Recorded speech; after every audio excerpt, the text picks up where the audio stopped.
weekend is finally here. I'm making it crystal clear.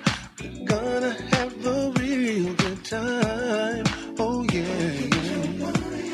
Don't worry. Throw all your inhibitions to the side. I promise you I won't waste your time.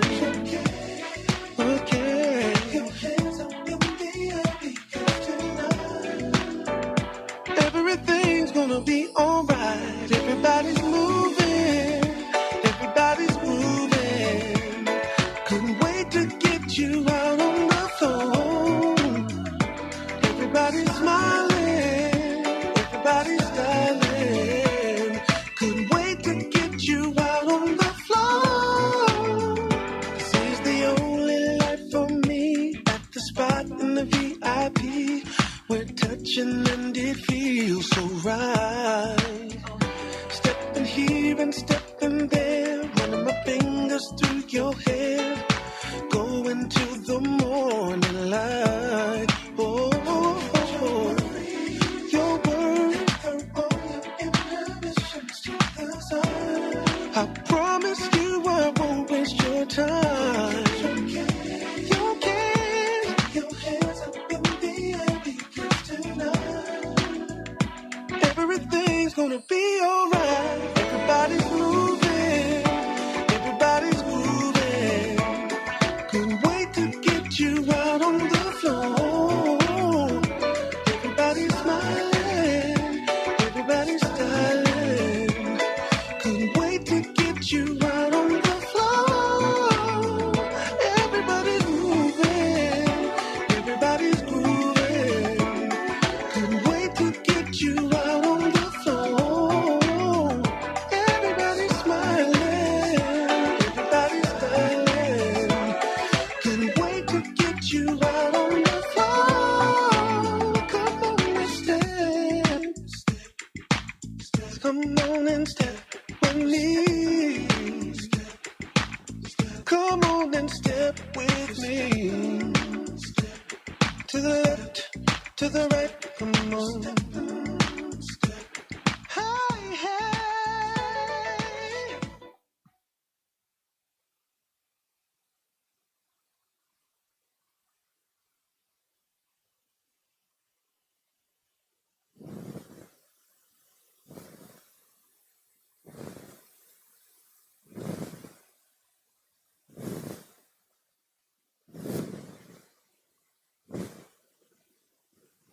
Može, zove.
Hello to everyone.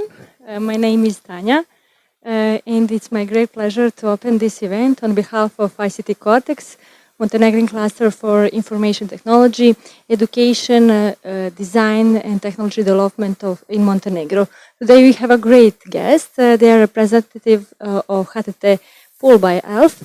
They are a Meta authorized sales partner, and with them we will the power of Meta Platform. Before we start, let's pass through today's agenda. First, on the stage will join me Srećko Šekelić. He's Meta South Balkan lead, who will explain us what is the Meta authorized sales Partners Program, and how will Httpool by Aleph help business scales. I'm sure that you are looking forward to see which benefit they bring with opening premises in Podgorica and how they will help you in your daily activities. After that, after this short intro by Srećko, we will have 2 lectures. First one will be by Petar Jeftić. I'm very happy because we have him today here. He will give us valuable insights into the key considerations and steps for planning cross-border e-commerce success. He will help us to understand the role of AI in this process, and he will, with all of you, try to debunk some popular myths. I'm sure that Petar will equip you with actionable strategies for global expansion. After that, on the stage, Svetlana Koprica will join to me. She's one of the co-organizers of this event, and she's with Marco, client partners, Meta partners in Montenegro, and your local support for Meta. She will share with us best practice, and she will talk about some success stories. The topic will be success with measurement, drive real business growth success stories. After that, we will have a short break. And when we come back, we will have a great panel discussion. I'm very happy because we will have representatives from our cluster members, from Coinis, Logate, Alicorn, and Tarab. But also Marco from Httpool will help them to have a great discussion. This panel will be moderated by my colleague Zorka Vojinovic, social media manager in ICT Cortex, and the topic is meta advertising, tackling challenges, unlocking opportunities. After that, I hope that you will stay by the end. We will have the cocktail and networking, but this is not all what we prepare for you tomorrow. Please, next slide. I would like to invite you to scan and to choose the time slot for a meeting with our friends from Httpool. They will open their doors and they will give opportunities for you to have one-to-one meetings in case that you have some questions or maybe to agree about collaboration in the future. So, Srećko, where is Srećko? Please, please join me on the stage. I hope you're fine and you're ready. I wish you a pleasant day and really, I'm sure that you will enjoy. The floor is yours. Thank you very much, Tanya, for being such wonderful host here for everyone.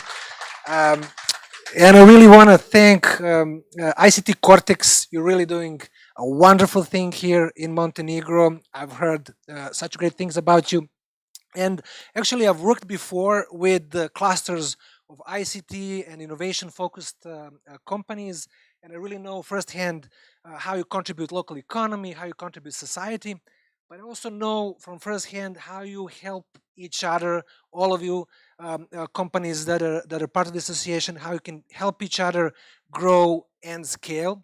And that's why we at Httpool are here today. We're here to help you grow and scale. And I would just like to ask you one thing for the start. How many of you are involved in marketing, advertising, or revenue generation activities in your companies that you work for? So majority or all of you, almost all of you, great, because I hear you, I've been there. I was a CMO in an international startup before. I was head of Marcoms in banking corporations, focused on digital, and I've basically seen and I feel how it is when you don't have direct support from large advertising platforms, even though your business depends on it. Now I'm a Meta lead for South Balkans region in Httpool, but in my previous roles, when it comes to Meta, anything that can go wrong on this platform, I've been hit by it. And I know probably you've seen a lot of different stuff, experienced it directly on the platform, or seen your friends, colleagues having blocked ad accounts, happened to me. Campaigns not going, happened to me, or even scammers trying to run ads on pages that resemble your brand and trying to defraud people, and then what to do. You can report the page. I would even call ICT department in the police of Serbia. I live in Belgrade, and tell them, hey, there's these fraudsters are doing this online. They would say, okay, we reported it to Facebook, to Meta. Yeah, I reported it to Meta as well. So, but what I had to do back then is to ping my colleagues in Paris, where my group was headquartered, to help us deal with situations like this. Why? Because they had direct support from Meta. And why was that? Because they're a big advertiser, big company in a developed market. And I also saw one more thing. I saw they have access to tools that I've never seen before. Why? Because I'm in an underserved market such as Balkans. I've seen that they have access to consultant support, to technical assistance, etc., that I couldn't really count on just because I'm from the Balkans. But luckily, all of that changed 5 years ago when Meta finally came to this region through partnership with Httpool. And thank you very much for that, Meta. How did that happen? Meta also is aware that we are an underserved region, that we have a lot of companies that can grow thanks to their support, who can contribute to global economies, and that's why they found trusted companies with whom they can make exclusive partnerships to represent Meta marketing solutions to all the companies, all the agencies at the region. So we, Httpool, as an exclusive partner, Meta authorized sales partners of Meta, provide support free of charge to the entire market and to every company and every organization that wants to advertise on Meta. And why is it free of charge? Because we are appointed by Meta. We're not hired by you. We're here to support you.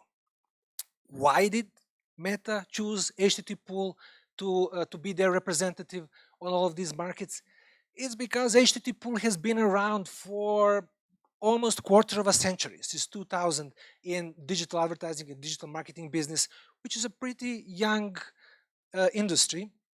And because Httpool represents not only Meta, but all leading digital advertising platforms that you can think of in more than 50 countries around the world. So in some countries they represent some platforms. We focus only on Meta in Montenegro. So we started in 2018 with four markets in the Balkans, and since we've scaled across 3 continents, now in Montenegro as well, which is great. And so how we can help, what are the benefits? The list of benefits is so long that it's not really possible for me to say everything right now. Some of that you will hear later during the day on a success stories presentation by Svetlana. On our panel, we will have agencies and companies, but also our representative Marco. Also on an e-commerce presentation given by Petar, which was already announced. But most importantly, we will be able to list all the benefits on one-on-one dedicated meetings where we can see who you are, what you need, and we can tailor the benefits to you. I say once again, this is all free of charge. We are here to support you on behalf of Meta, and you can call us anytime. It's our job to help you as much as we can. But if there's any benefit to rule them all, and there is one benefit to rule them all, and it's called status of Meta managed client. That's a special status that is available only to top advertisers in very large advertisers in developed markets. That is available to all partners of Httpool, ASP, Meta in Montenegro, in the regions that we operate. So the benefit that is available only to the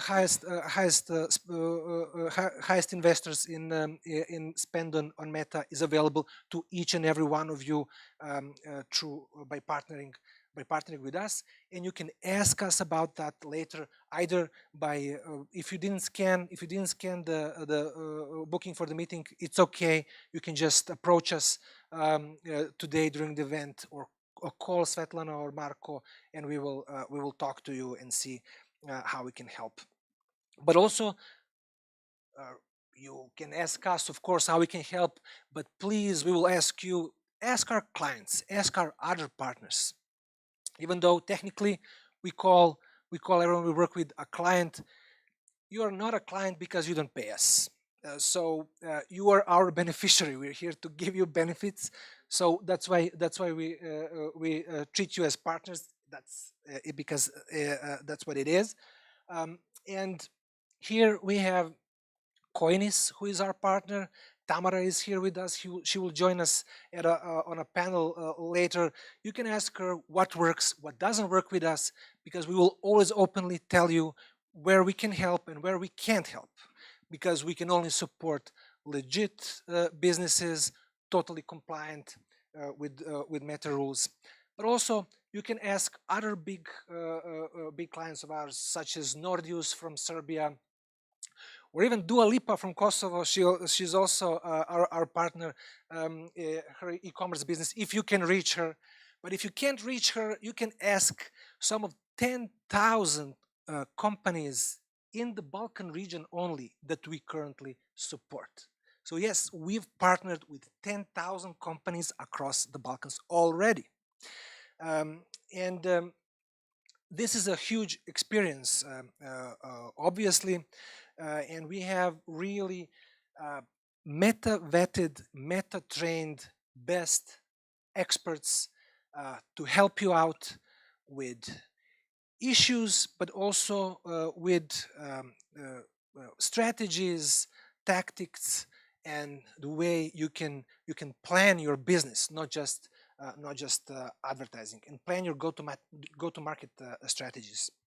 So you have at your disposal our global experts and regional experts.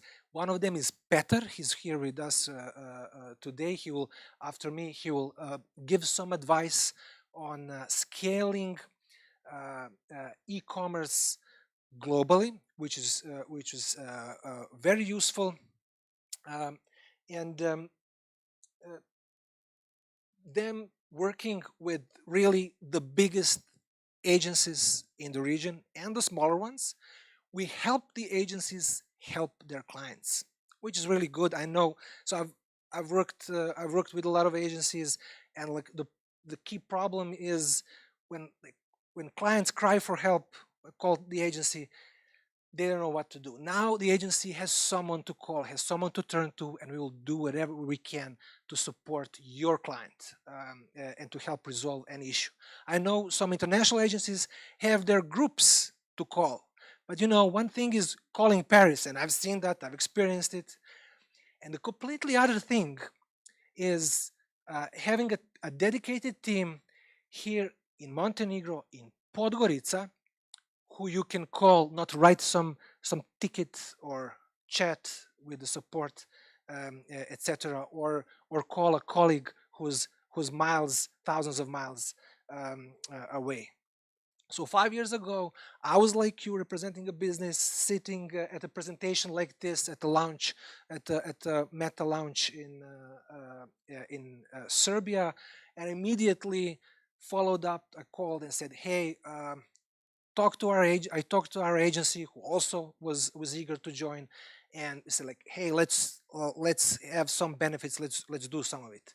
Let's do a brand lift study, something that we couldn't use before, and we'll let's do conversion lift study if we can, etc." So we'll talk about all that later, and we can help advertisers, as we said, have access to these tools, to these tools and services. And what we're most proud of is actually helping digital-only companies, which we call digital natives, scale globally, or if you're already present globally, we help you scale, stay competitive. We have a great team here in Podgorica, in Montenegro, and I'm really thankful to Svetlana and Marko. They successfully kickstarted and now run Httpool business here and represent Meta ASP in Podgorica, and really thankful for that. And I want to have one round of applause for Marko and Svetlana for doing such a great job gathering us all here today with ICT Cortex. And I also want to extend another round of applause to Petar, our global performance lead. Oh, sorry. No, our global performance lead. Yes.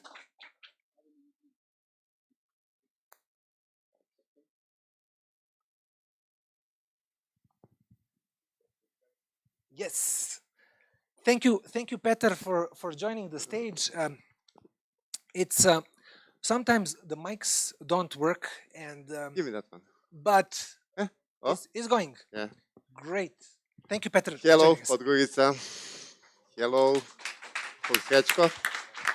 Actually, applause for Tanya for organizing all this and the ICT Cortex. And all you joining this morning. Yeah. Do we have a clicker? Thank you. Yes. Hi, my name is Petar, coming from Belgrade. I'm Meta Global Performance Lead in Httpool. As Sechko mentioned, this is mainly e-commerce presentation, but all those rules can be applied for any other digital or physical product.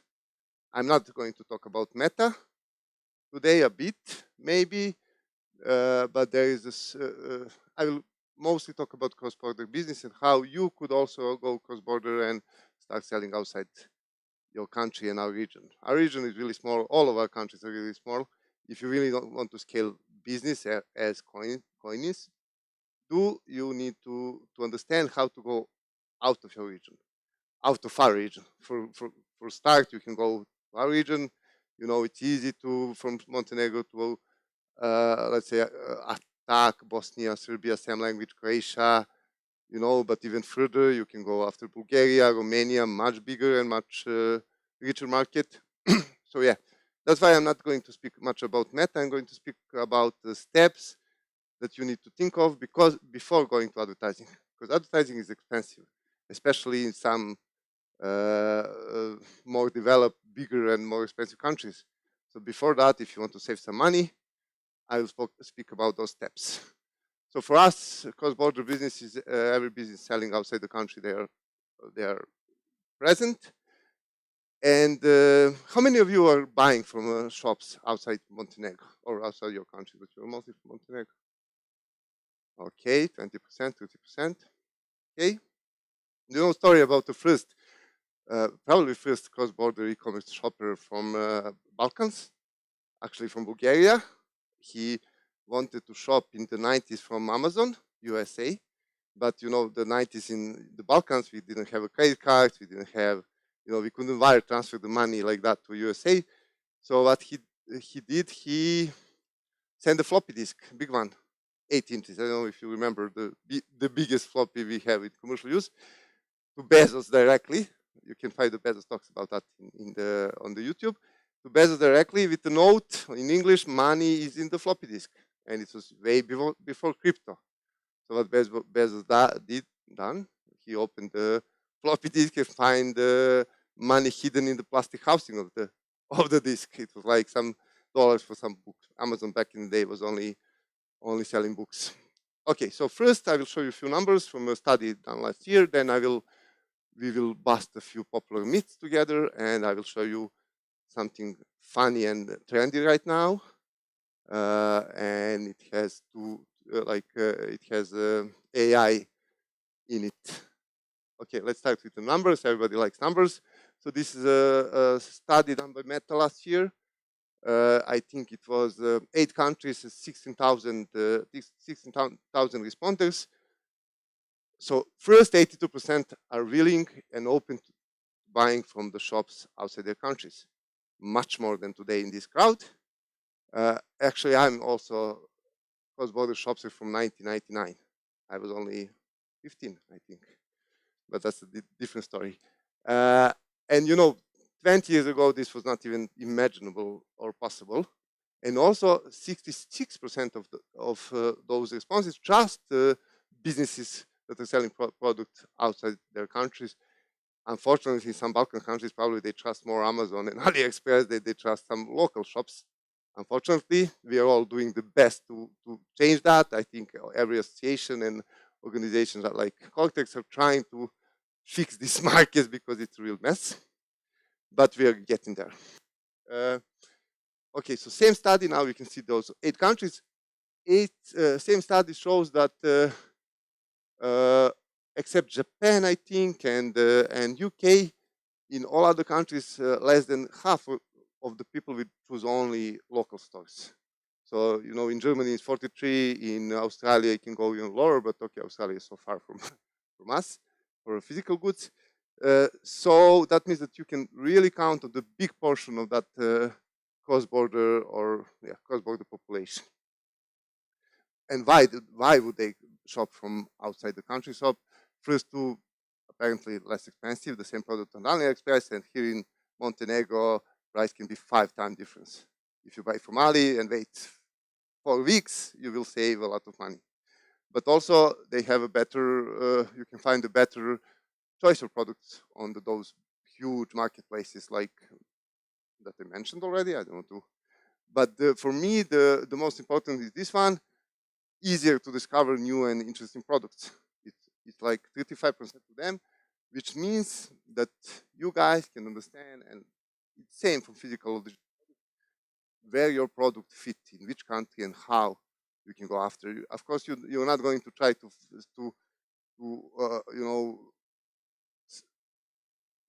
sorry, you're not going to try to sell watches to Switzerland because they're dictating the market, or to conquer the Italian fashion market because they are the trendsetters in those fields. But you need to understand in which country and how your product can fit.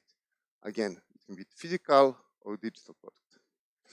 Okay, so let's see that checklist for a successful cross-border. First, research and analysis. And we see that many fail in this first step. Do the analysis, try to understand the country you go after, people, culture, how they discover products, but also who are competitors on the market. Because you can have a really successful product here in Montenegro because you don't have competitors. If you go to Bosnia, maybe there are 3 companies having the same product. So that doesn't mean that you can't go after Bosnia, but you need to understand that it's completely different competitor have than you have right here. Second, localize your marketing strategy, and that doesn't mean only translate the content and that's it.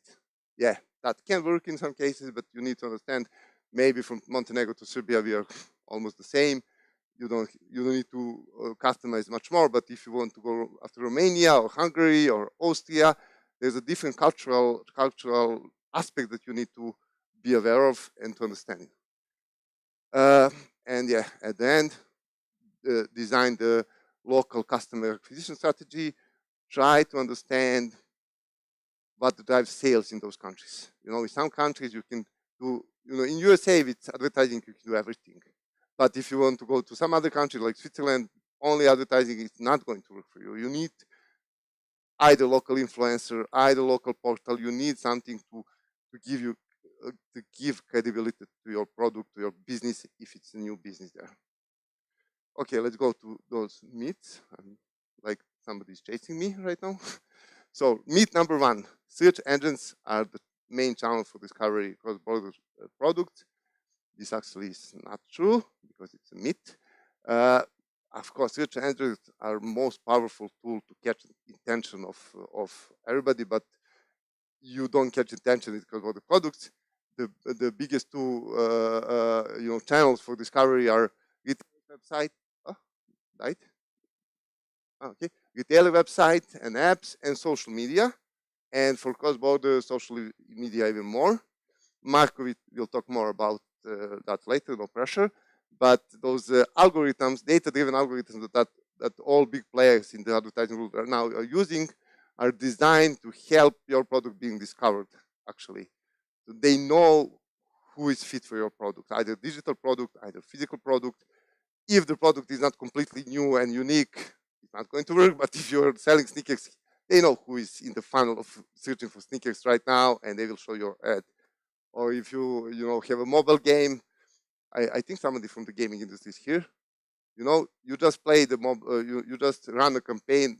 Meta knows, Meta Google, they knows who is spending money in mobile apps, and they are not going to show ads to me that are not mobile gamer.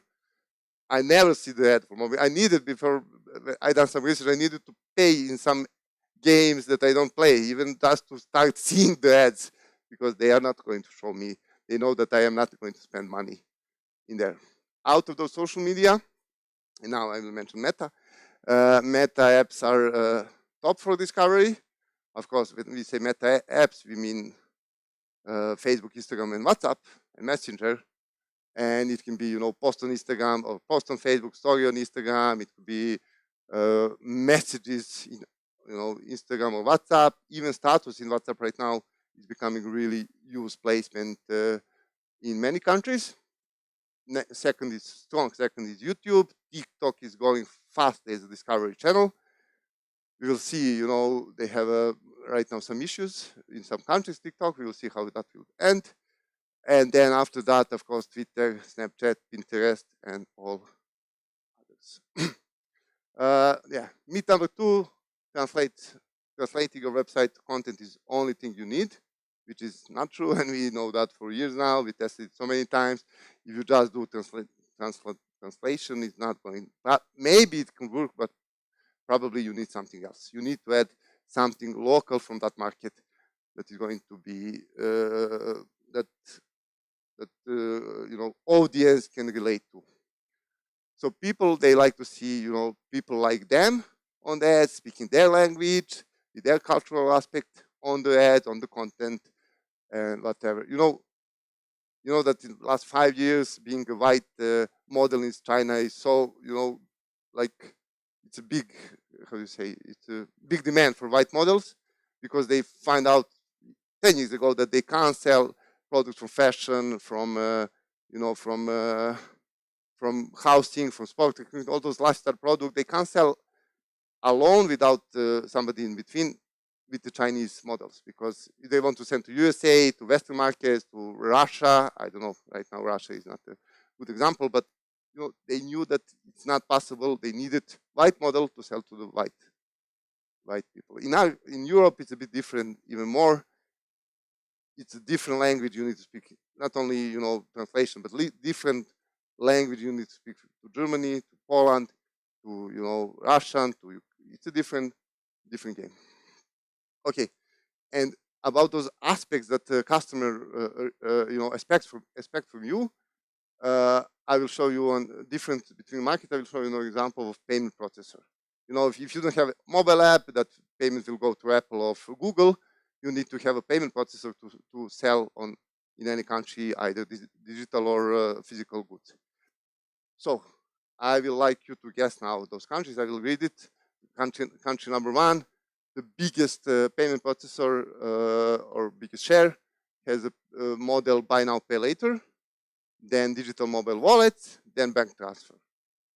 Country number 2, 60% goes to the bank transfer, to wire transfer from account to account directly, then buy now, pay later, and then credit and debit card. And then market number 3, 83% goes to the digital wallet, and following by debit and credit cards. You can see that cash on delivery is almost non-existent in all 3, which is the biggest payment method in Balkans and Eastern Europe, so still in Romania. I think even in Poland, I don't have numbers right now, but I know in the last few years you could have a shop in Poland only with cash on delivery, which in Germany nobody will buy from you if you have only cash on delivery. So does anybody want to guess the countries? Going once, going twice, no, okay. So, okay, countries. I wanted to explain first what buy now, pay later means. That a solution like Klarna Afterpay, when customer buy from you, you get money right away by payment processor, and then they charge installments from customers. You don't have anything to do with it. And the digital wallets are a solution like Apple Pay, Google Pay, and now WeChat, because this is actually 83% is mostly WeChat payment in China. In Sweden, they prefer paying installments in the last 2 years. I think in Germany that number is even higher. In Netherlands or Holland, they still like to do wire transfers. So you buy a product, you get the invoice, you pay it, and then they ship the product. It's not, they don't trust credit cards. I think that Klarna is going to, buy now pay later is going to be a leader in Holland also in the next few years. They're getting there. Now even Apple offers the same buy now pay later. So without buy now pay later model, you will lose 20-30% of audience in the Europe. For example, we are truly a global company. Sketch mentioned only part of Httpool, it's 50 countries, but we have another 40 countries under a few different brands, under Aleph, and we saw everything. For example, in Africa, you will find countries that SMS is still the biggest payment processor. In Switzerland, you have a digital wallet called Twint. It's only used in Switzerland, but if you don't have it, you will lose 30% of the potential audience. So do your research before going to advertising, because, for example, if you mention Switzerland, advertising is so expensive. Imagine that you paid for your user came, wanted to buy, but you didn't give him the option that he used to use. And you will lose money on that user because you didn't have an option for payment. Okay, myth number 3, what worked in one market will work in another. Yes, that is usually the case, but there's a big but. There's a difference between markets, and I will show you a few numbers that you maybe know, maybe didn't know. In Japan, for example, the biggest social media is Twitter. If you know how to sell on Meta, Japan is not your market. You need to learn how to do it on Twitter. TikTok usage, for example, in Poland is almost twice bigger than in Czech, and I'm talking about percentage. In absolute numbers, it's a huge difference because Poland is a huge market. Messenger in Portugal is adopted much more than in Spain, and those countries are next to each other. Then you have a Snapchat usage in France is 43, in Italy is 9, Germany is between 20 something. So if you can sell the product in France using Snapchat, it's not going to go through in Italy. You need to find another way. Also, you need to be aware of the different prices in advertising. As I mentioned, USA, I didn't mention, but USA is by far most expensive country for advertising. So if you could scale a product, it can be a digital product in UK, maybe you can scale it in USA with almost double the CPM. Similar with our market, CPM in Austria is probably more than double than is Montenegro or Serbia. Even Serbia right now is much higher than in Montenegro, and Austria is more than double. Switzerland is probably 5 times higher than here in Montenegro. Okay, myth number 4, finding right customers is too complicated. And this is actually busted. We can go to Meta now. Meta has so many powerful solutions that are easy to use on 3 clicks. For cross-border, the worldwide or regional targeting with combination in combination with language optimization, you can show not only different language, different copy to each market that the user comes from, but the more powerful tool of them all is this one, lookalike. So you can take, you can tell Meta, this is my biggest, highest valued customers in Montenegro. I want to lookalike in Serbia. I want to lookalike in Kosovo. I want to lookalike in, I don't know, Bulgaria. And Meta will find you the people that are acting the same on the social media and on internet, that they are in the same funnel process like your highest valued customers. So you will have a really, you will have a targeted audience like never before. It's not only Meta, all those now platforms have those powerful tools, but I'm not allowed to speak about those others. And yeah, we couldn't exist, as I mentioned. The future, or even right now, AI became the powerful ally of businesses, but especially for cross-border. And well, let's go through few examples. First one, product description. You can't imagine. I have friends and partners 10 years ago selling from Serbia to all the way to Poland, Czech, I don't know, Slovakia, Romania. Them having description to write a description of each language, finding a freelancer on Fiverr, on pay per hour, it was a hell. In one case, there was a freelancer on Fiverr translated to Slovakian language. I don't know, and he saw that there were sales in all countries except Slovakia. He didn't understand why. Actually, the translation was completely fake. It was like Google Translate level of translation, and he wasted who knows how many money on the advertising for a text that was completely wrong. Now AI can write you a product description for how many words you want on any language you imagine. Hey, I want these 10 languages. I need 500 words. Give it to me. It's not going to be perfect, but it's a great start. Okay, can help with content planning, chatbot responses you can have in your app or on your website. Chatbots that are really real chatbot, not the ones that we've been using last few years when they started.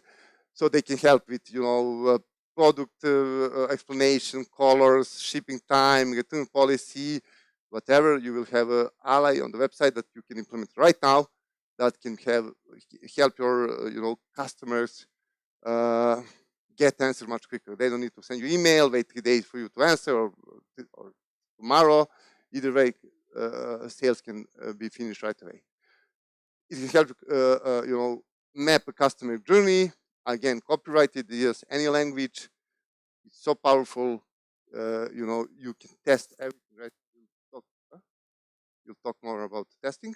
It can help with market research, and this is even the craziest part. I saw some examples last 2 weeks, like, please talk to me like you are a 50-year-old grandmother from Germany, and you talk with a 50-year-old grandmother from Germany. I know it's not perfect yet, but we just started this journey a few months ago, and it already went so far. Again, keyword research for SEO, for Google search campaigns, coding. Before, when you want to test your landing pages, you need to call developers. If you don't have it in-house, it's a process now. We can code your landing page in a matter of minutes. I want 5 landing pages like this. Code it for me. I want to test it. And for me, most important is developing, not most important, but really important, developing the tests. Before, we were struggling with brainstorming the concept and ideas for copies, for creatives, to test. That gaming companies are testing hundreds and hundreds of creatives every month when they are attacking global market. Now you can tell the ChatGPT, hey, give me 5 concepts. I want one around benefits, one around pain points, one around whatever USPs. And then when you see which concept is the best, then you can have endless combination of that until you do it perfectly. So, but even this is not enough. Now you can have your product on the Pope, or any other public figure. I'm kidding. I'm not sure how is that going to be regulated. But having your product, digital or physical, in German family, Poland family, Italian family, south of Italy and Germans, they don't look like at all. South of Italy, they are short and black, and Germans are tall and white. So you can have all that in just a few clicks. Already now they can generate it in 5 minutes, 10 different versions. Soon enough, I can't even imagine how far they will go. So, key takeaways from today: don't trust your gut feeling. Do your research, because it will save you so much money and resources. And okay, I didn't mention that in this presentation, but you make sure that you're measuring everything right. Because if you're testing and not measuring right, you're not testing, actually. Localize your marketing strategy, not only language, but localize everything you can. Way of your talk, tone of your copy, creative, everything. Don't worry about advertising. Meta has you covered. This is completely those powerful tools are only a few clicks away. Multi-country lookalike or cross-border lookalike being the most powerful, and play with AI is just starting. Is going to save you so much time and so much resources. And I'm not talking about, I'm not the one talking, yeah, AI will replace all the people. It's not going to happen. It's just a tool. You need really great talent to use the great tools. It's the same like Meta. Meta is powerful, but if you don't have a great talent as a media buyer, Meta can't help you out. Also, I didn't mention that, but if you don't have a basic business setup, Meta can make a business for you. You need to have a great business setup so Meta can help you scale. And thank you so much. Thank you, Peter. Thank you one more time for coming in Podgorica. So no questions now. We have enough time. Okay, you can add me on LinkedIn and ask any question. Also, Svetlana and Marco knows almost as much as I, so they can answer any question going forward. And maybe later during the break, I'm here. He will be here. Yeah, so the next one is our Svetlana. She's a Meta client partner from Podgorica. She will share with us some best practice and some great success story. So Svetlana, the floor is yours.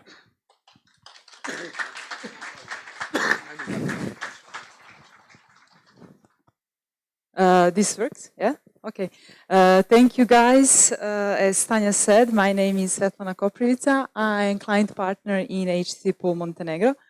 I'm really excited to see you all here. I can see some familiar faces and a lot of the new ones, which is amazing. Srećko said something about our ASP program, and Petar had a great introduction to e-com businesses. Today from my side. Now you have some idea about our businesses, our business culture, and I will try to reveal what we do and in which way we can help to grow your business. Okay, how do we do? This is really important. We try to learn everything we can about our partner. We build really trustful relationships. Oh, sorry, I forget. I forgot. I have one question for you first. Tell me, please, what is really important for you to build a strong business relationship?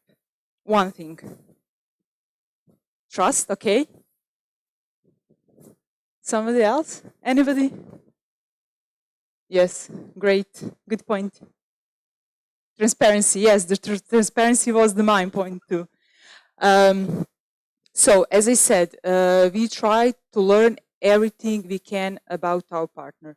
As in that way, we can support them in the best possible way, and we can help them to grow their businesses.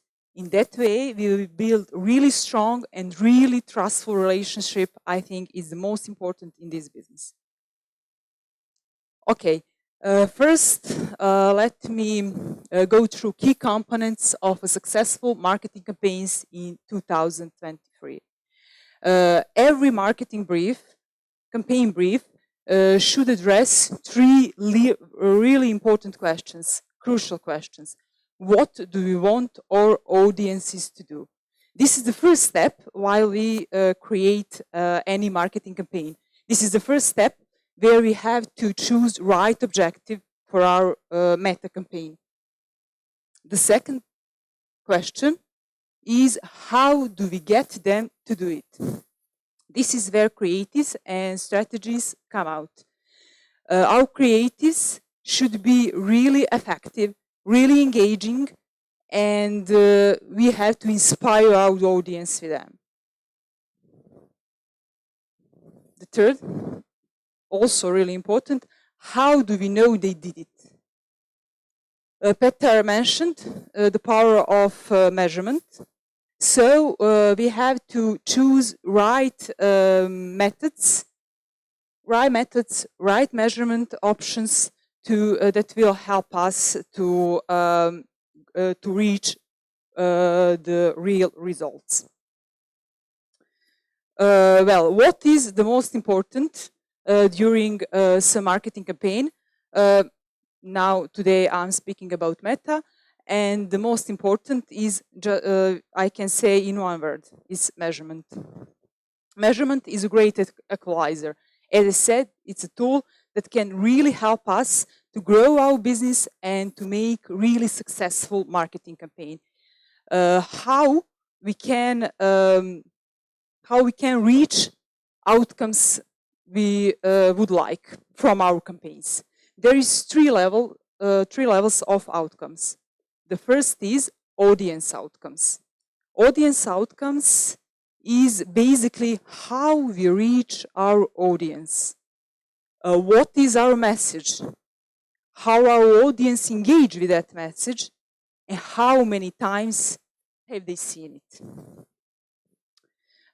To get responses, you can use ads reporting. It's a tool available in Ad Manager. So you can go through that tool, and it will help you to improve your campaigns and to get the most of your marketing campaigns. The second is brand outcomes. This is what is the audience's perspective of our campaigns, of our brand. Have you ever do any brand lift study? Maybe do you know what is the brand lift study and how does it work? Okay, the brand lift study is a kind of lift test. It's really important. Later, I will talk about some successful Balkans stories, and for all that stories, we did brand lift. Brand lift test can tell us what is how we can reach all potential of our brand in the best possible way. So, brand lift study. I will explain in short. Brand lift study. In the brand lift study, we have a pooling of two groups of audience. We have our big audience. What does brand lift study do? Brand lift create two audience from that our audience. One of them, two groups. One is the test group, and another is a control group. So we have two groups, one exposed and another unexposed group. After that, the test pooling the people from that group with some questions about ad recall, brand awareness, about messages we can gain for with that campaigns, and it's really important. Maybe it doesn't sound like that, but I really encourage you to do brand lift study. You need a Meta representative to do that, but now you have it, so you really can do brand lift study. Okay, the third kind of outcome is sales outcomes. It's basically how our media spend impacts sales objective.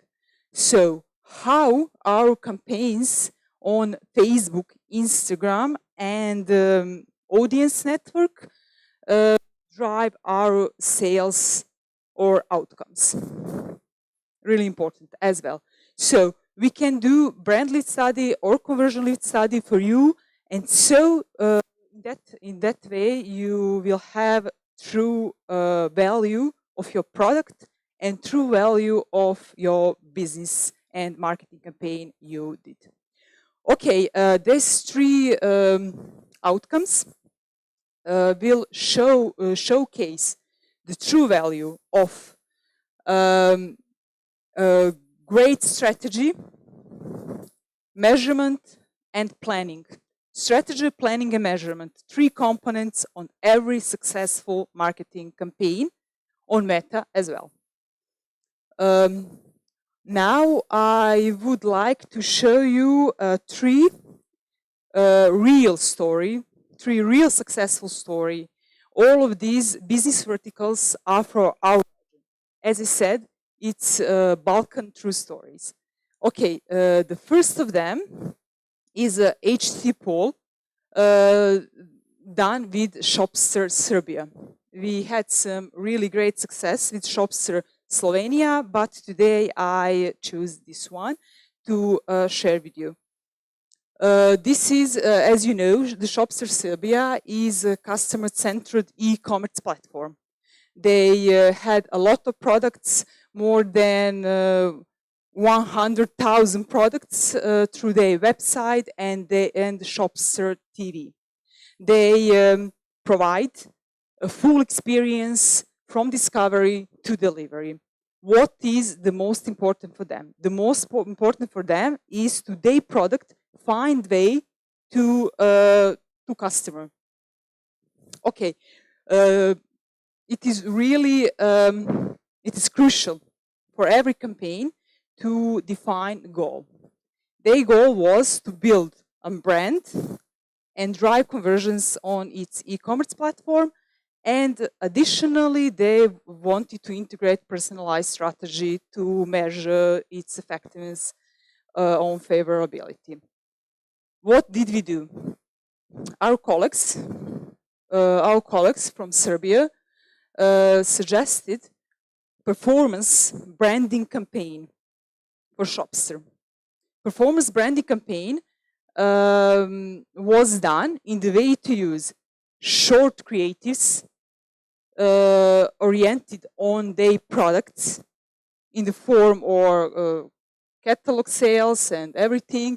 They use Meta Advantage Plus catalog sales. I'm not sure if any of you tried that kind of campaign, catalog sales. It's really effective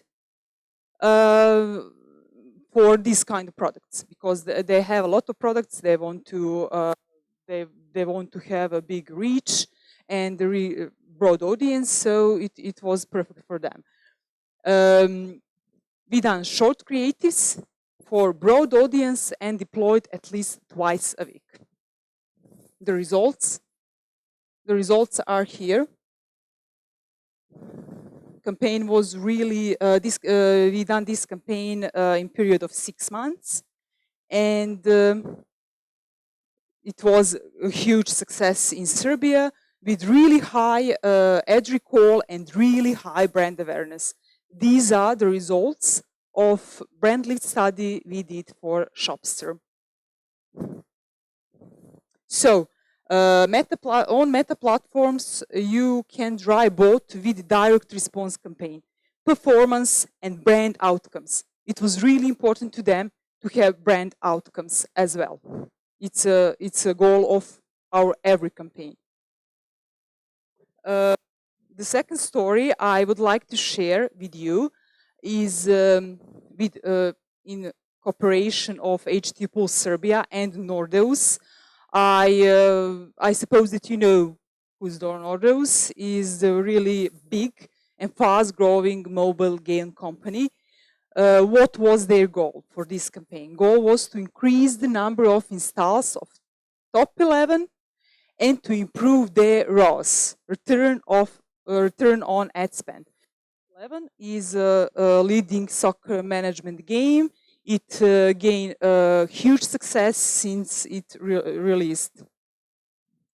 Okay, a team from Nordeus was really built to try another things, different things. They do a lot of testing, and testing is also really important. You can't have good results. You can't know what works if you do not do any of tests. What we did for them, automated app ads campaigns. They also wanted to create a bigger community of their users. So they use a lot of creatives in all possible formats. You know that Meta covers a lot of formats, so they use every of them without any manual handling of the campaign. So they left machine learning to do almost all job. Okay, they with our campaign, they went with their own campaign, and the result was impressive. Results were impressive after after they see after they saw these results, they continuing just with this one campaign, and they had really high return on ad spend, 38% higher return on ad spend, and 40% lower cost per install. After this, they decided to increase their investment in Meta advertising 1.5 times. So we show them that they can do everything, that they can gain their primary goal, and we continue with this kind of campaigns. Third success story is we run for Superbet Romania. Superbet is the biggest casino and gaming betting operator in Romania. Except Romania, they have offices in UK, Poland, Austria, Serbia, Croatia, Malta, and Cyprus. This case study was done with our Croatian team. What was their goal? As I said, it is crucial. It is crucial to know what is the goal of your campaign. Their goal was to achieve the most conversions through the app and to grow the user base. In which way? To achieve new users.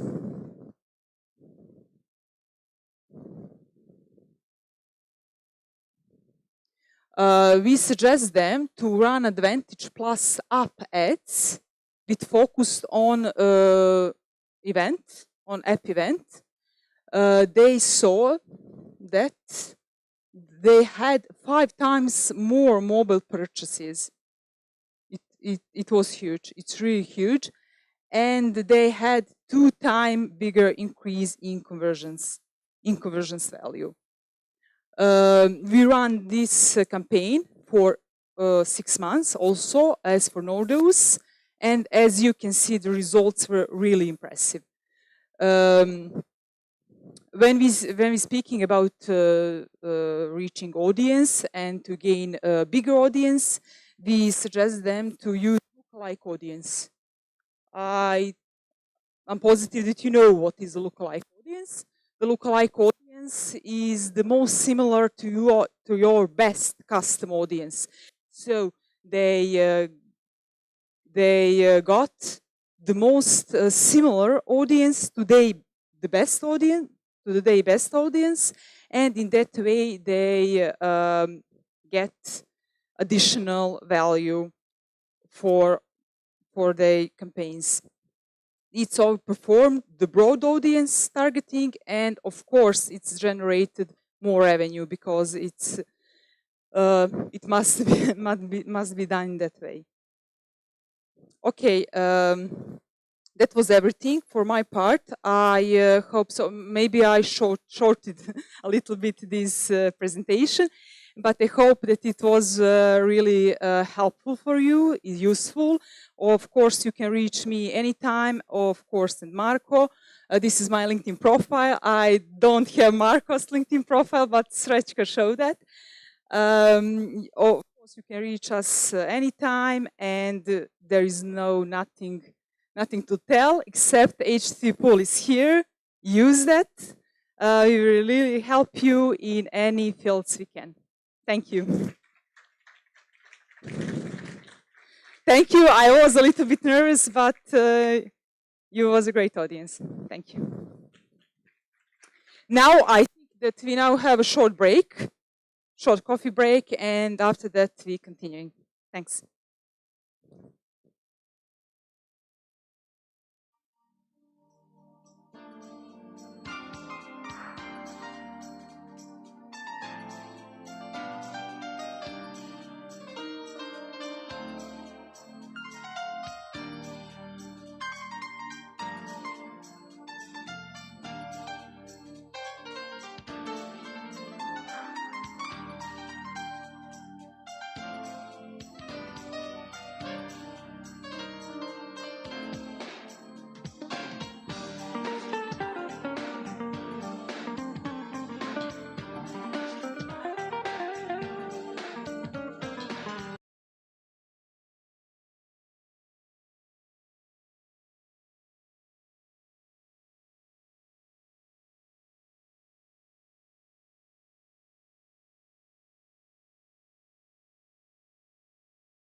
I just got paid. There's not much else to say. I've only got one thing on my mind. The weekend is finally here. I'm making it crystal clear. We're gonna have a real good time. Oh yeah, yeah. Don't worry. Throw all your inhibitions to the side. I promise you I won't waste your time. Okay. Your hands up in the air because tonight everything's gonna be alright. Everybody's moving. Everybody's moving. Couldn't wait to get you out on the floor. Everybody's smiling.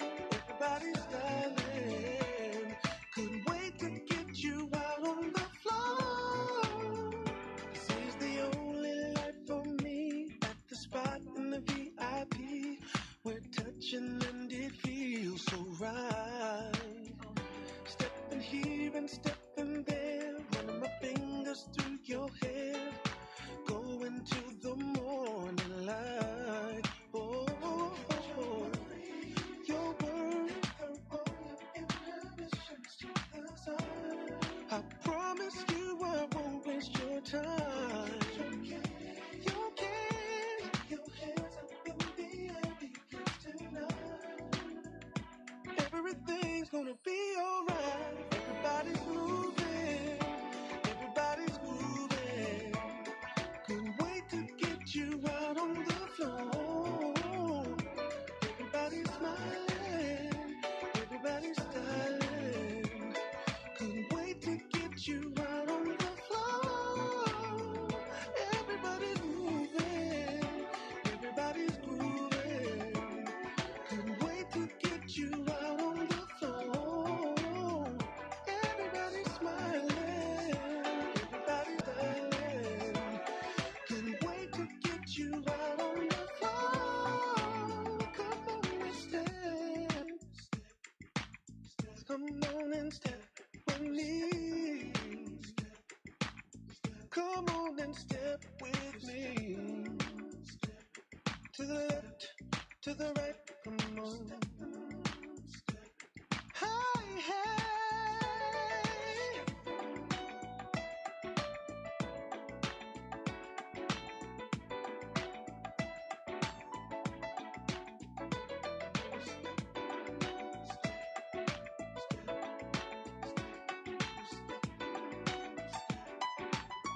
Oh, everybody's moving. Everybody's moving.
Prvo idemo moja interakcija pa.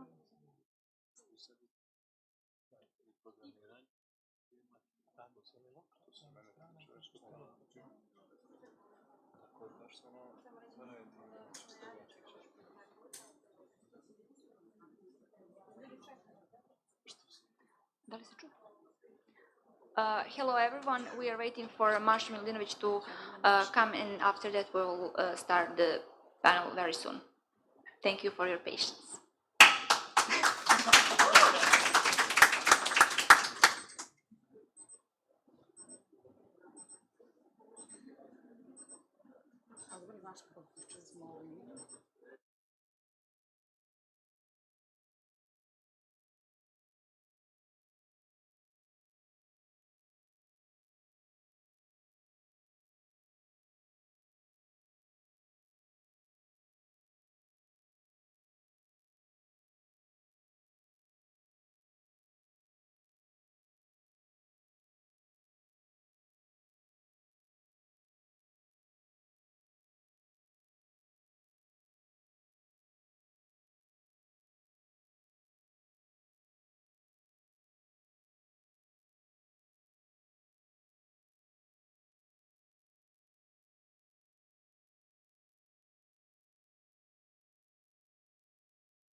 And I just got paid.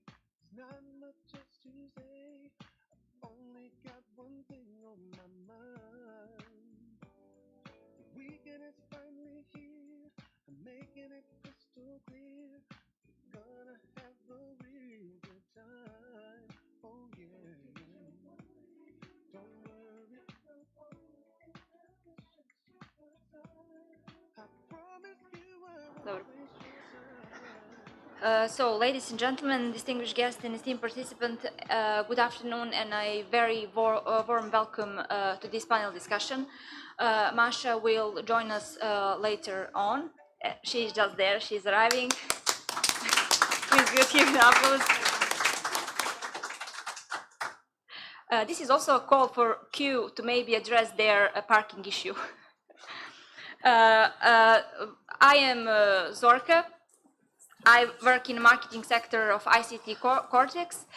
And today I will be moderating this session. I am honored, and it is my great pleasure to guide this conversation about advertising industry in today's meta age. So we live in digital era where boundaries between physical and virtual realm blur and are very hard to distinguish. So advertising industry is facing many challenges, but also offers immense opportunities. The topic of today's panel is Meta Advertising, Tackling Challenges and Unlocking Opportunities. And throughout our discussion, we will address key challenges that advertisers face in adapting their strategies to the Meta environment. Also, we will try to mention ever-expanding the array of platforms, technologies, and consumer behaviors that shape this new era of advertising. Also, we will try to understand how advertisers can navigate the obstacles and use the benefits that Meta platform offers. Meta platforms offer. Our panelists are industry leaders, experts in their field, and they will bring diverse perspective and insightful insights to the table today. So today with us are, so let's start with ladies first. Tamara Jelic, Head of Business Development in Coinis.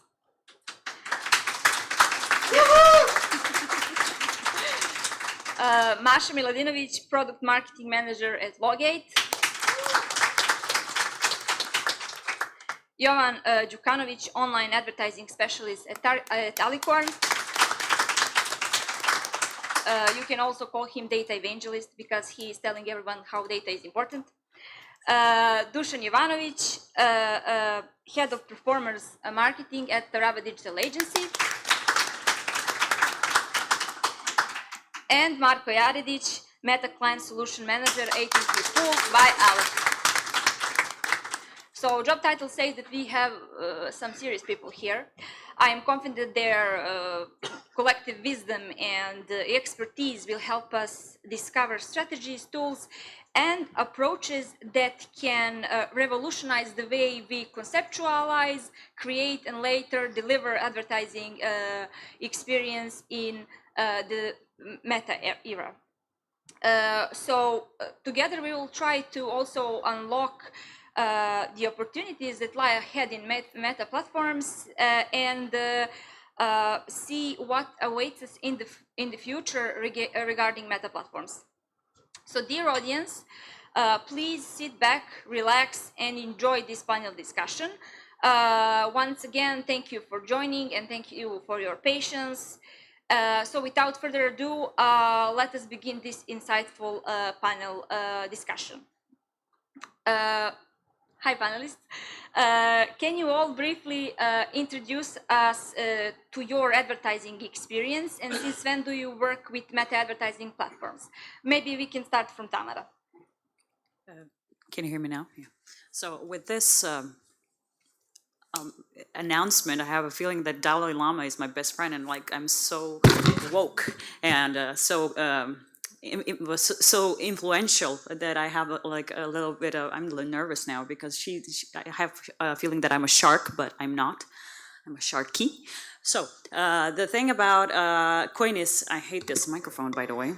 The thing about Coinis is we've been dealing with a lot of traffic sources, and we had a lot of experience with various types of traffic. And with Meta for the past few years, we had a lot of challenges and in the end a lot of success with all the things in between. We're primarily an ad tech company based in Montenegro, and we have offices in Dubai and Montenegro, and we're in New York. And we are also like our goal is to maximize revenue for publishers for their digital assets such as websites, apps, and browser add-ons, and on the other hand, we work with advertisers and we help them accomplish their marketing and sales goals. So we work on both sides, and we understand the topics that they deal with on both sides. So we need to know everything. So that's why we had the opportunity to test various types of traffic.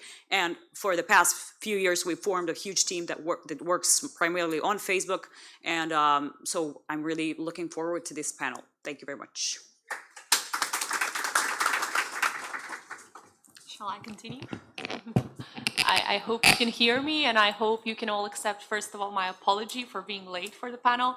But the thing is, I'm moving today, so there are a lot of boxes waiting for me at my new home. So once again, apologies, and I hope you can understand.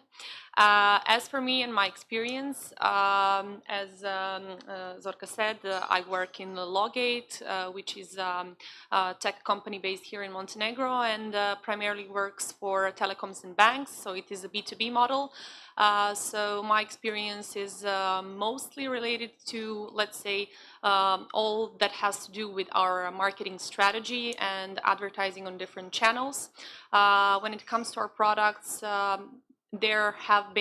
we have used, and me personally, I have used Meta Platforms mostly from 2018 to 21 on the local market and on the regional market mostly.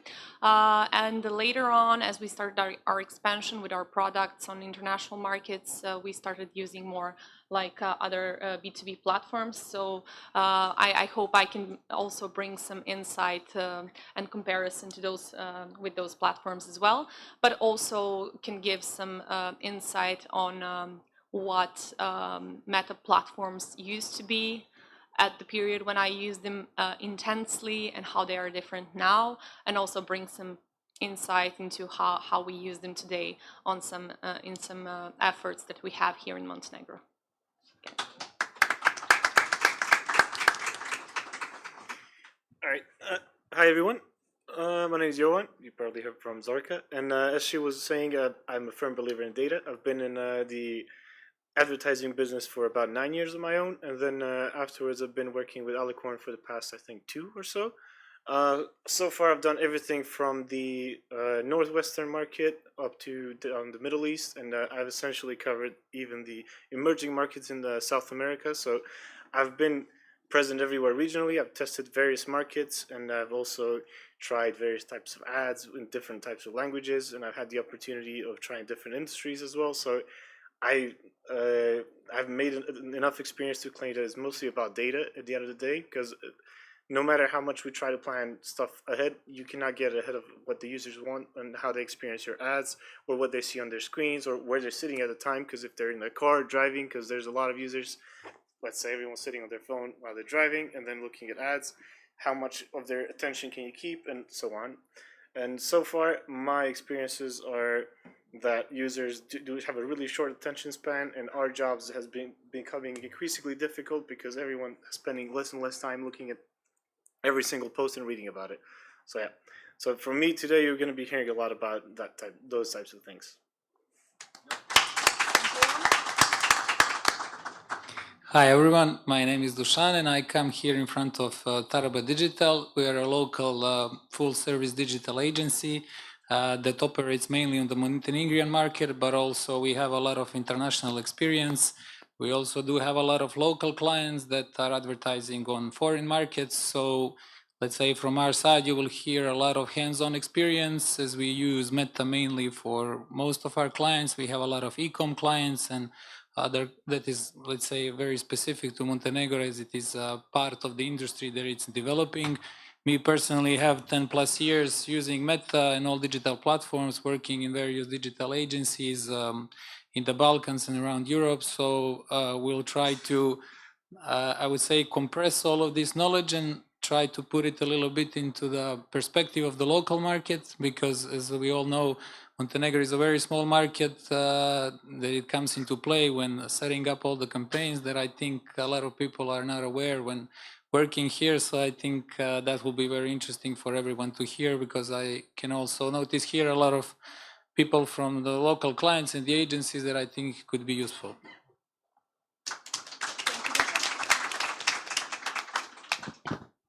Hi guys, my name is Marco and I'm Client Solutions Manager in Httpool. You heard a lot about us, so I'm gonna keep it short. I'm in this industry for like 10 years now, and the last 5 years I was working on Facebook advertising mostly.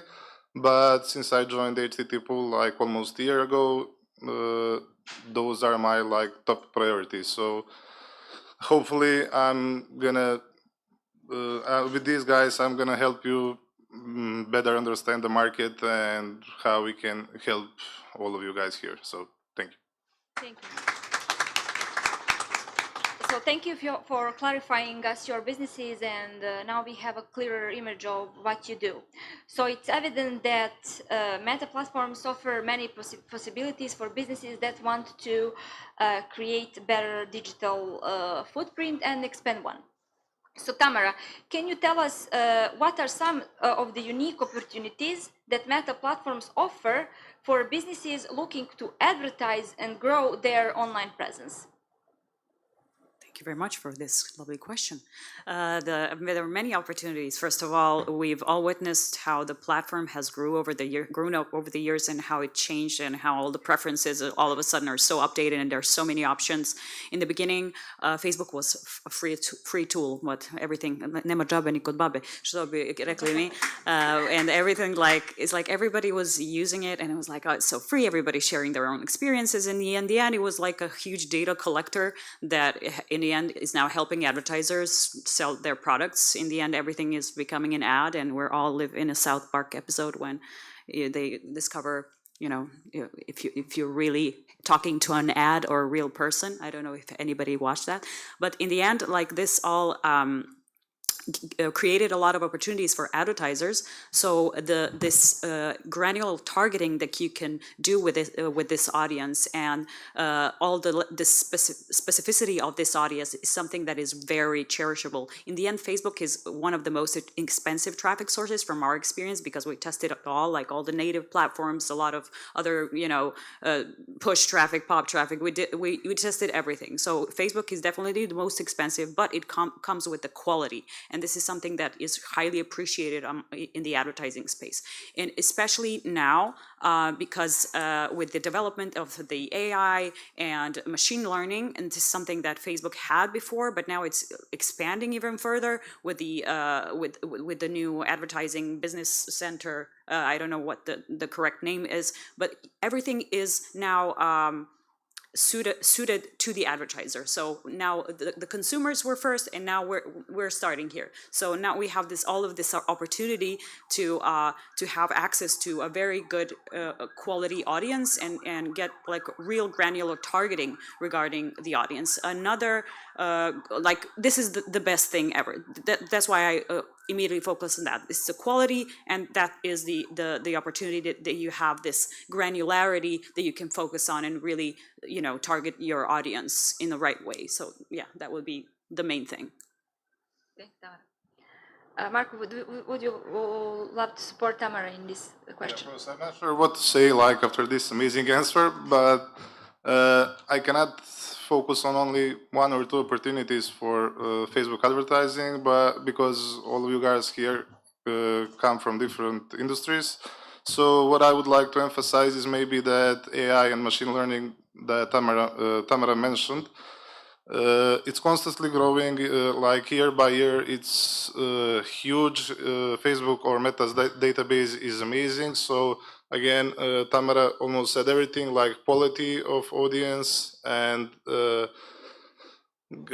giving the algorithms and machine learning to work for you is amazing. Like it gives you more time to focus on your business than that you would have to focus like on getting deeper into audiences, targeting, and a lot of more details that you had to do before the AI and machine learning was developed like it's now. So yeah, it's definitely the thing that you can focus on is the setup and the creatives, and being like in the creative development, and something that you can like just try to connect with the audience, that's your primarily thing that you could do. And you should leave the rest to the algorithms with, occasional optimizing, but focus on creative development, leave the machine learning and AI to Facebook. Thank you. To connect it to what Tamara just said, we live in an era where also that is data-driven. So data has become the most valuable assets for advertisers, and businesses actually do pay more attention to insights and analytics, and that way they can use the potential of advertising efforts. So when it comes to data, I am sure that Jovan is probably the best person to answer this question. I'm curious to know, and I'm sure that the audience is as well, what role does data analysis play in optimizing advertising campaigns on Meta platforms? And if you could provide us some examples of data-driven strategies that have proven successful. Of course. Well, that's the thing. Traditionally, marketing was you write a strategy and you go through it the whole year. You do some billboards and radio ads, TV ads, and whatnot. But today we've gotten to the point where you have to plan on how you're going to use the technical parts of, as they were explaining, AI and machine learning for your ads, in a sense that you select your target audience and you say, okay, I'm going to try and find photographers, say in the United States, but the United States are too wide of an area. I need to narrow it down, and I need to find the most effective places for it, because the pricing of ads is different in every city and different in every state. And then from then on, you have to select, make personas. So our marketing strategies have changed in a way that you say, oh, I want photographers in the United States, but then you have to narrow it down, and you're narrowing it down through data. Essentially, if you go to like Google Trends and you look up who's looking up different types of cameras, so you pick up Nikon or Canon or whichever one of those, you can tell from where they're searching those cameras the most, or essentially where you're going to find the most photographers. From that point on, you're narrowing down the locations to where you think the most of the photographers are, but that's still not enough, because you're still getting up to like 50 million people, which is still way too much. And at that point, your strategy is turning into something that you have to narrow down even further, and you can do that through targeting through interests on Facebook, or even maybe languages in some cases, because we found that a lot of foreigners have been working on like photography in foreign lands, because it's the easiest freelance job, one of the easier freelance jobs to pick up in certain locations. So after you launch your ads, your strategies, you think it's done, but it's not. You have to leave it open, in a sense that it's going to be changing and adapting based on the data. So after the first 1 or 2 weeks, you can already tell which locations are working better, in a sense that through testing, you can already adapt your strategy. What I mean is, it's not what it used to be traditional. You've set up your rules and you have to stick to it the whole year. It's getting to the point where you have to change them every month, because every now and then you're going to find new data, you're going to find new platforms to advertise on, you're going to find new placements. For instance, in the past few months, we found that audience network, which is something that a placement that doesn't exactly work properly in our region here, works perfectly well in the US, and it turns out to be a lot more cost effective when compared to the other placements, which is something that you wouldn't think of, because you automatically leave the placements on for the machine to do. But if you select them and do a testing, like certain type of testing, you can see that on the audience network, the cost effectiveness is a lot better in some cases.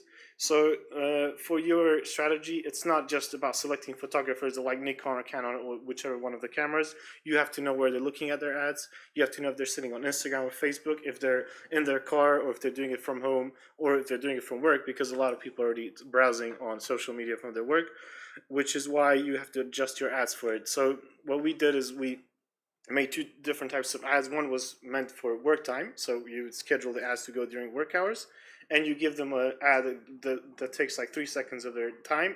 And then for the next day, you do them an ad outside of the working hours that takes a bit longer time, but it's still connected to one from the previous day. So your entire plan there is to do like an ad recall, where they can dedicate more time to your ad on the next day, because they already have an idea of what you are, since they spent some time during their work hours.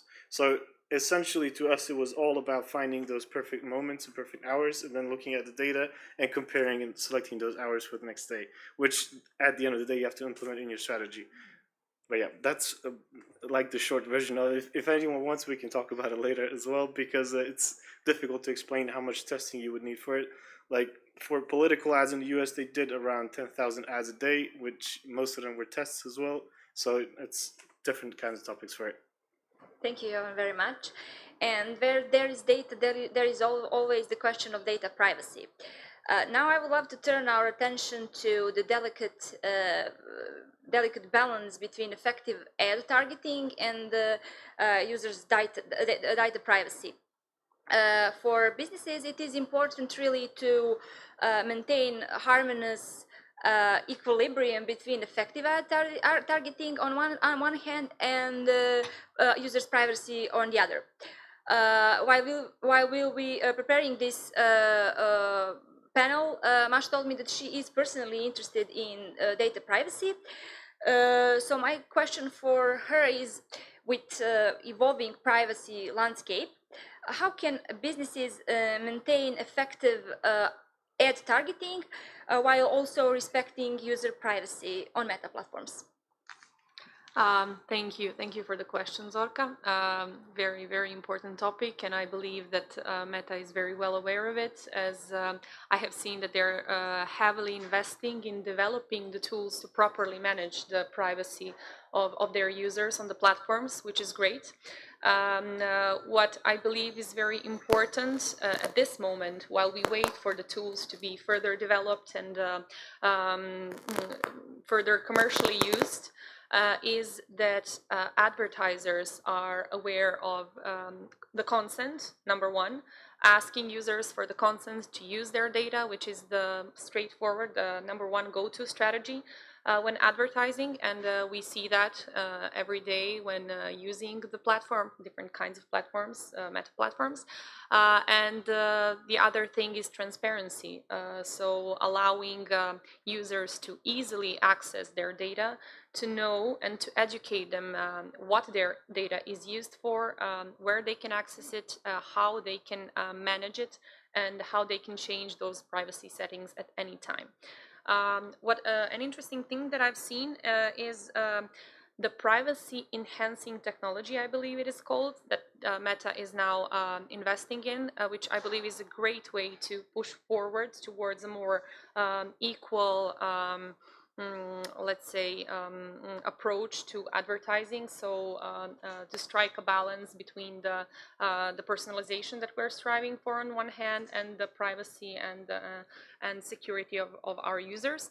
And within these technologies, some very interesting cases that I've seen is using aggregated data and using contextual data, which is data that is not personal data from one user. It's rather disaggregated and then packed in some very informative packages, which are and can be used for targeting and personalization, and later for monitoring and evaluation and reporting. But on the other hand, also does not provide you with any personal data from a single user. So there are a lot of cases within these technologies that I've seen that are very interesting, and I believe some of them have already been implemented on the platforms. But I'm excited to see what's coming next, because I believe that's yet to be a hot topic. So thank you, Masha, for addressing this very important issue in a very informative way. Meta platforms have a vast user base, as you already know. To my knowledge, that's 3.5 billion users, and that is 70% of the whole internet users. So that's a lot.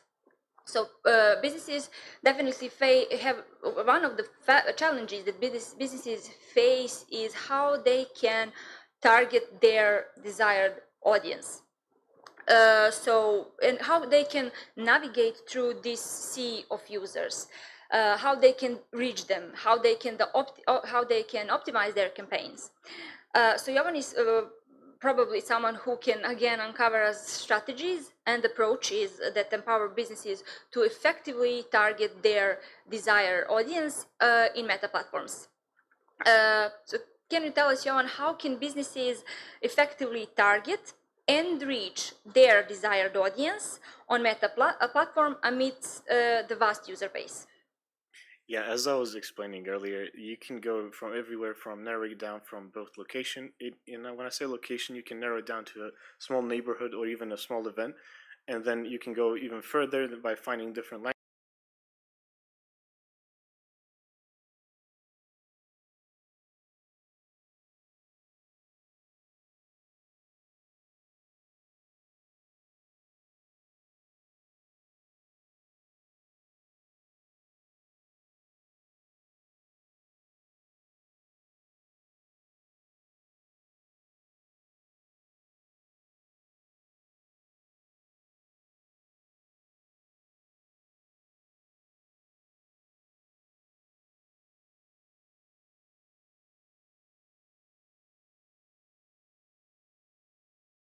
Mercedes, because that's a highly luxurious car, and then real estate as well.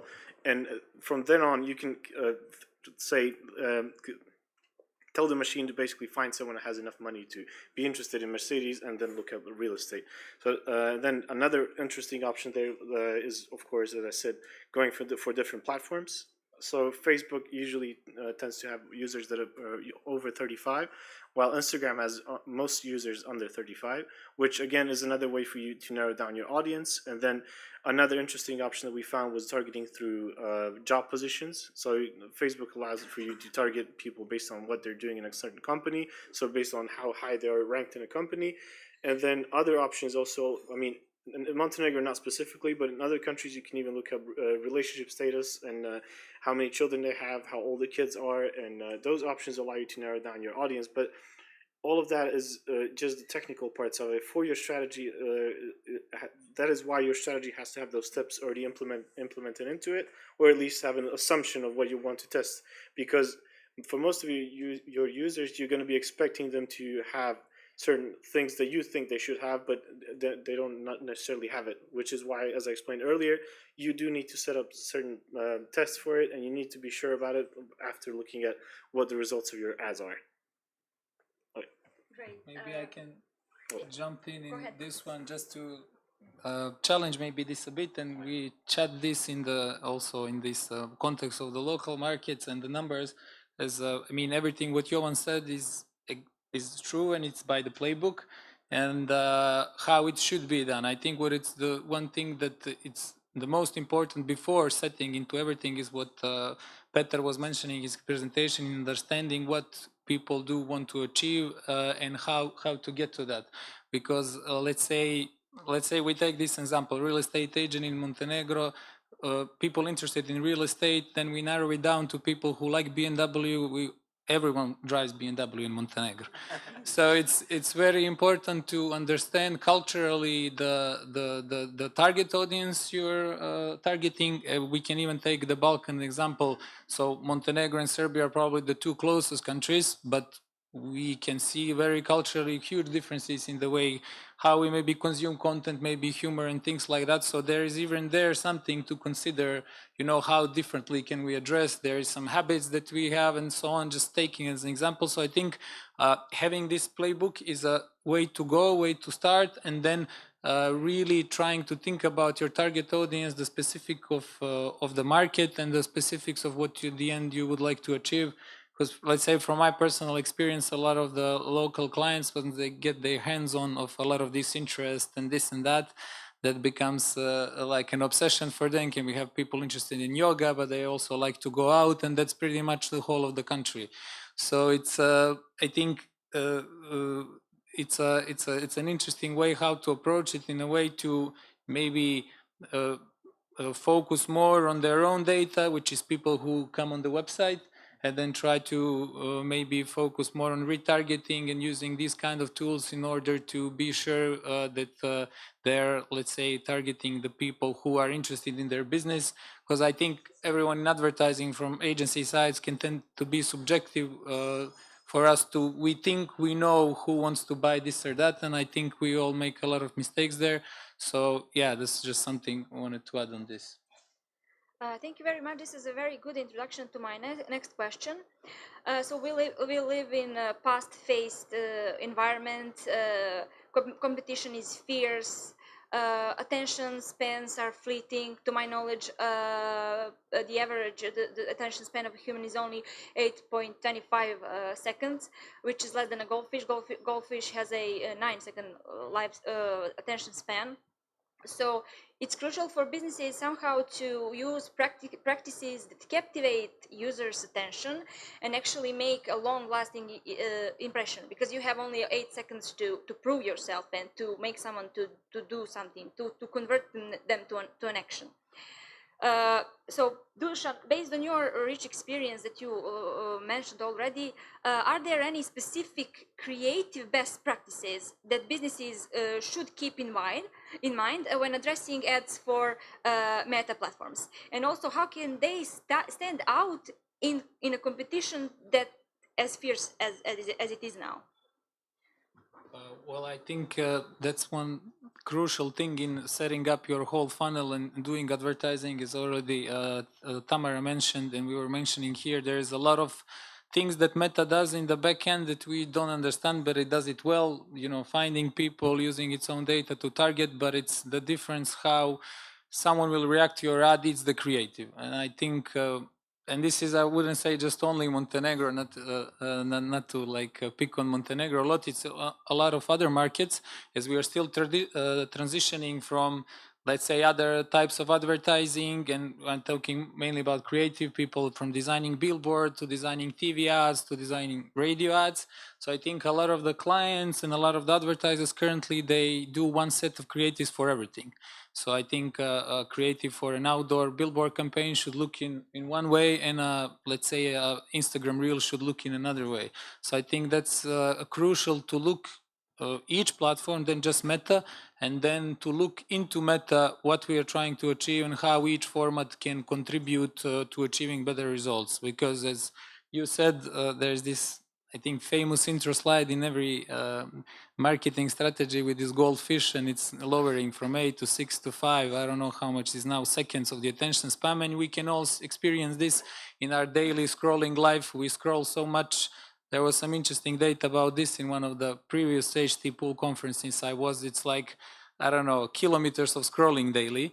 So it's really hard to stand out and to be noticeable to your advertisers, especially if you're selling them something that it's not necessarily what they need, you know, like an everyday good, so on. So for that, it's really important to optimize your ads to be mobile first ads, because in Montenegro, let's say, everyone likes to see things on desktop. They want to see how they look in full screen, this and that, and 80% of all the traffic and even more in paid campaigns are coming from mobile. So really trying to think of your creative, how it looks on mobile, is it interactive, to be as much as more like, let's say, video content, not so much static ads, to combine a lot of creative solutions within the Meta, carousel ads, catalog ads, and all kind of different things, and to have consistency in this. Because let's say we often face let's say campaigns where we do one set of the creatives and that should last for 2 months, and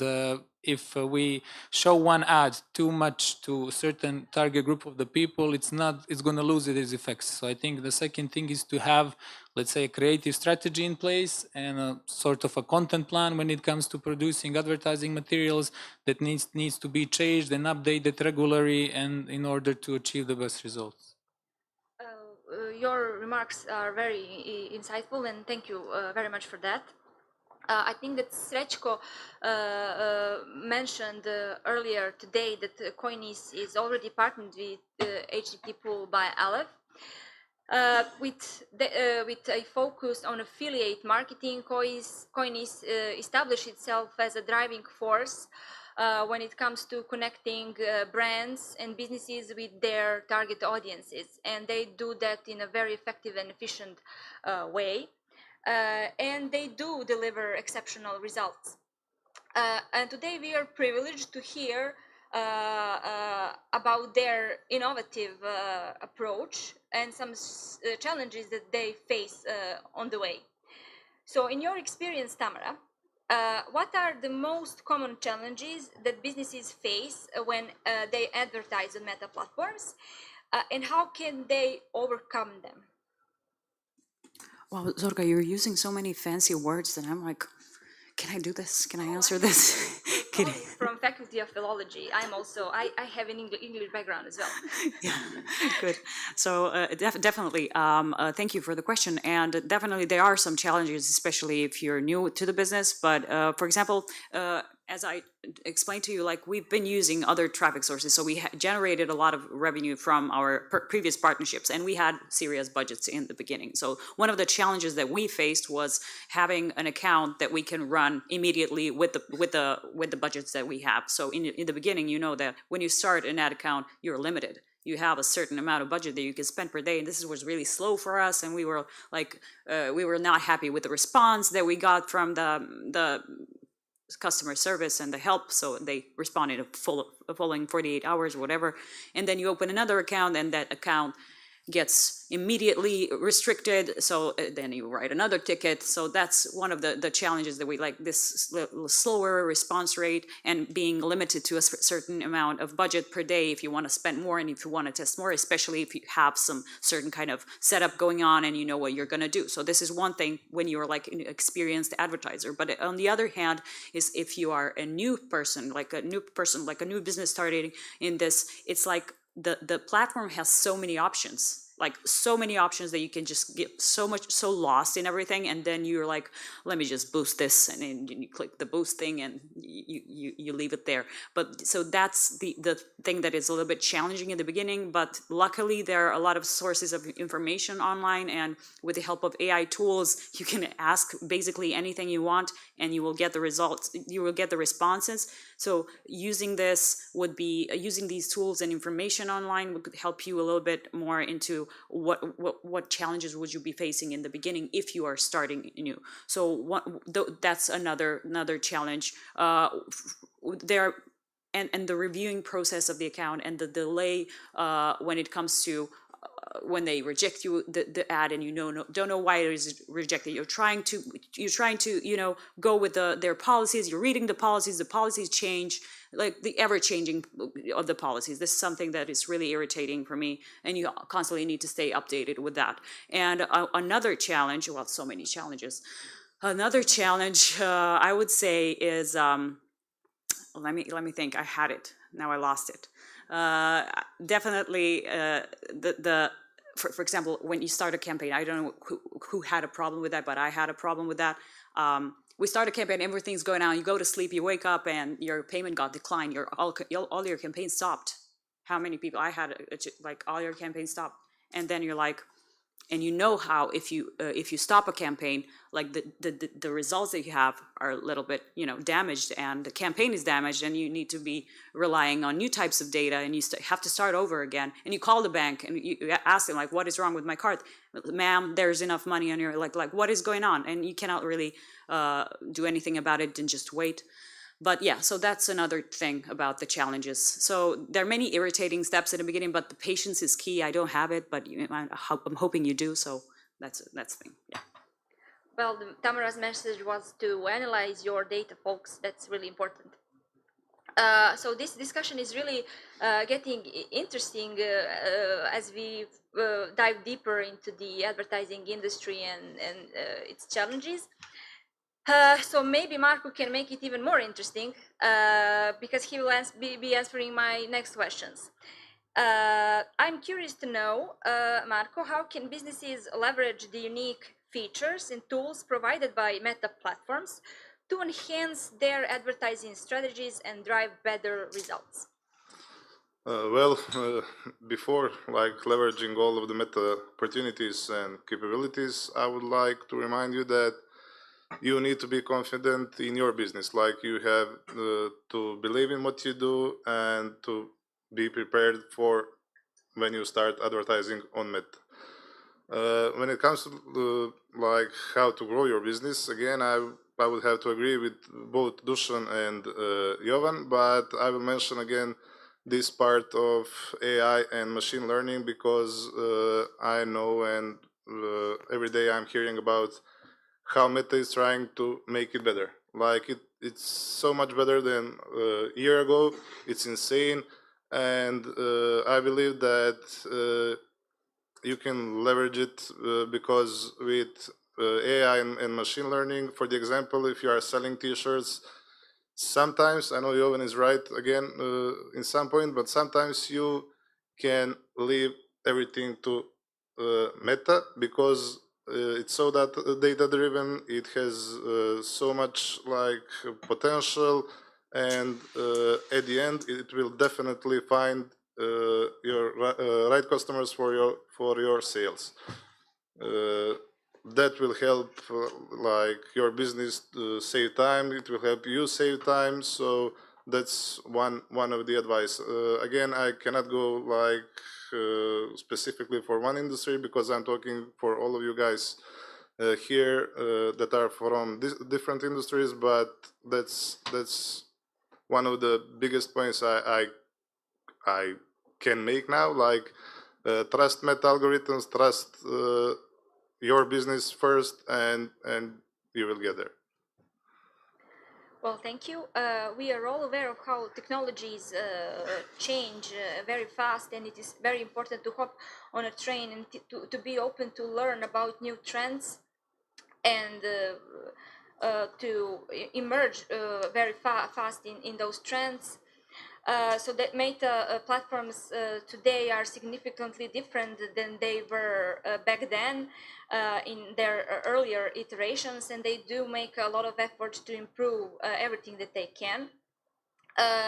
So as Marcus said, from the evolution of augmented reality and virtual reality, we also have the improvements in artificial intelligence and machine learning algorithms, and this everything, all of them do help us to better follow the results and to adjust our marketing strategies to that. So innovations are very often, and we are really curious to know what awaits us in the future. So maybe Masha can tell us what are some emerging trends or technologies in ad tech that businesses should be aware of when advertising on Meta platforms. Thank you for the question. Well, as you said, right now the platform is changing constantly and a lot. And as I said in the beginning, I was the one using it 5-6 years ago for a local project, and I remember vividly how limited the tool was, with only some basic demographics that you could put in there. And like if you had some knowledge about analytics and everything, you would use all different kinds of tools and like different tools for creatives and stuff like that. But what I see today is that the tool is becoming increasingly integrative, and it allows you to have like today it's one gigantic platform that can cover all your processes end to end, and I believe it's going in that direction.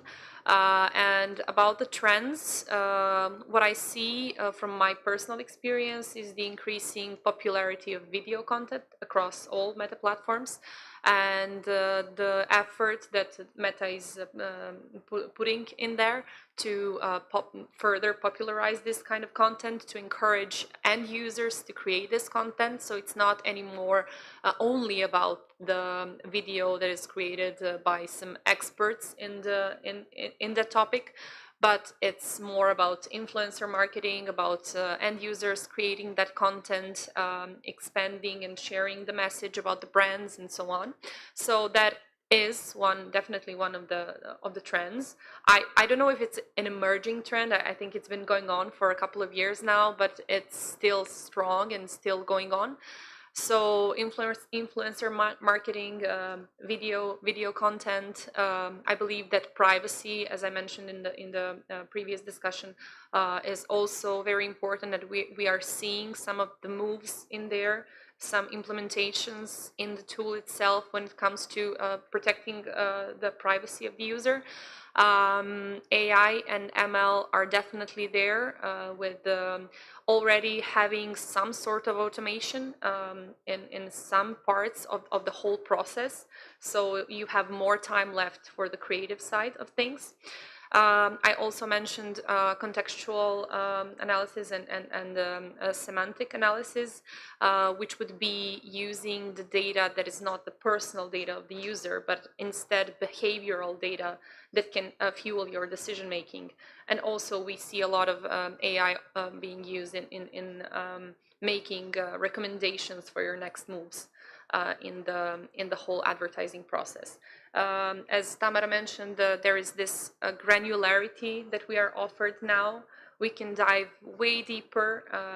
There is a lot of different knowledge that has been infused in the tools from the behavioral sciences, cognitive sciences, and so on. And that is definitely the trend now, and I believe it will be the trend further as we go along. I hope that answers a bit. Yeah, absolutely. Thank you for discovering us the things that could potentially await all of us in the future, and maybe a call to everyone to try to adjust to these new emerging trends as soon as possible. Also, the theory is one thing and the practice is often other thing, but we will also want to hear the case studies and the real success stories when it comes to advertising. So Dusan, having in mind your rich experience working in digital marketing agency, can you share us some stories or cases where businesses have effectively leveraged the Meta platforms to achieve their marketing goals, and how do they achieve it? Well, I hope most of them do, because otherwise they would be wasting money. But of course, there is in the aspect of all of this, the ones that do it better than the others. And I think the difference is that there are certain products that are probably more native to online shopping and advertising on Meta platforms than others.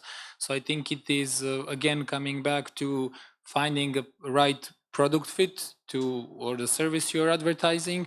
And I would say I worked in agency throughout tons of industries. We were collecting leads, selling BMW cars in Southern Eastern Balkan. We were selling expensive real estate from e-com to, so pretty much you could do anything. Just as it's important to fill in all of these steps that we are kind of all mentioning, and it's all mixing up, which is really having a good product, because otherwise you would be just wasting and spending a lot of money. I would say mention also a couple of clients we are currently working solely on the Montenegrin market that are selling online, having their web shops, having their e-com. Clients such as Lavazza has two web shops related to selling coffee pods, coffee machines, Xiaomi store. We're also doing some lead generation for Duckly and two resorts that they're building.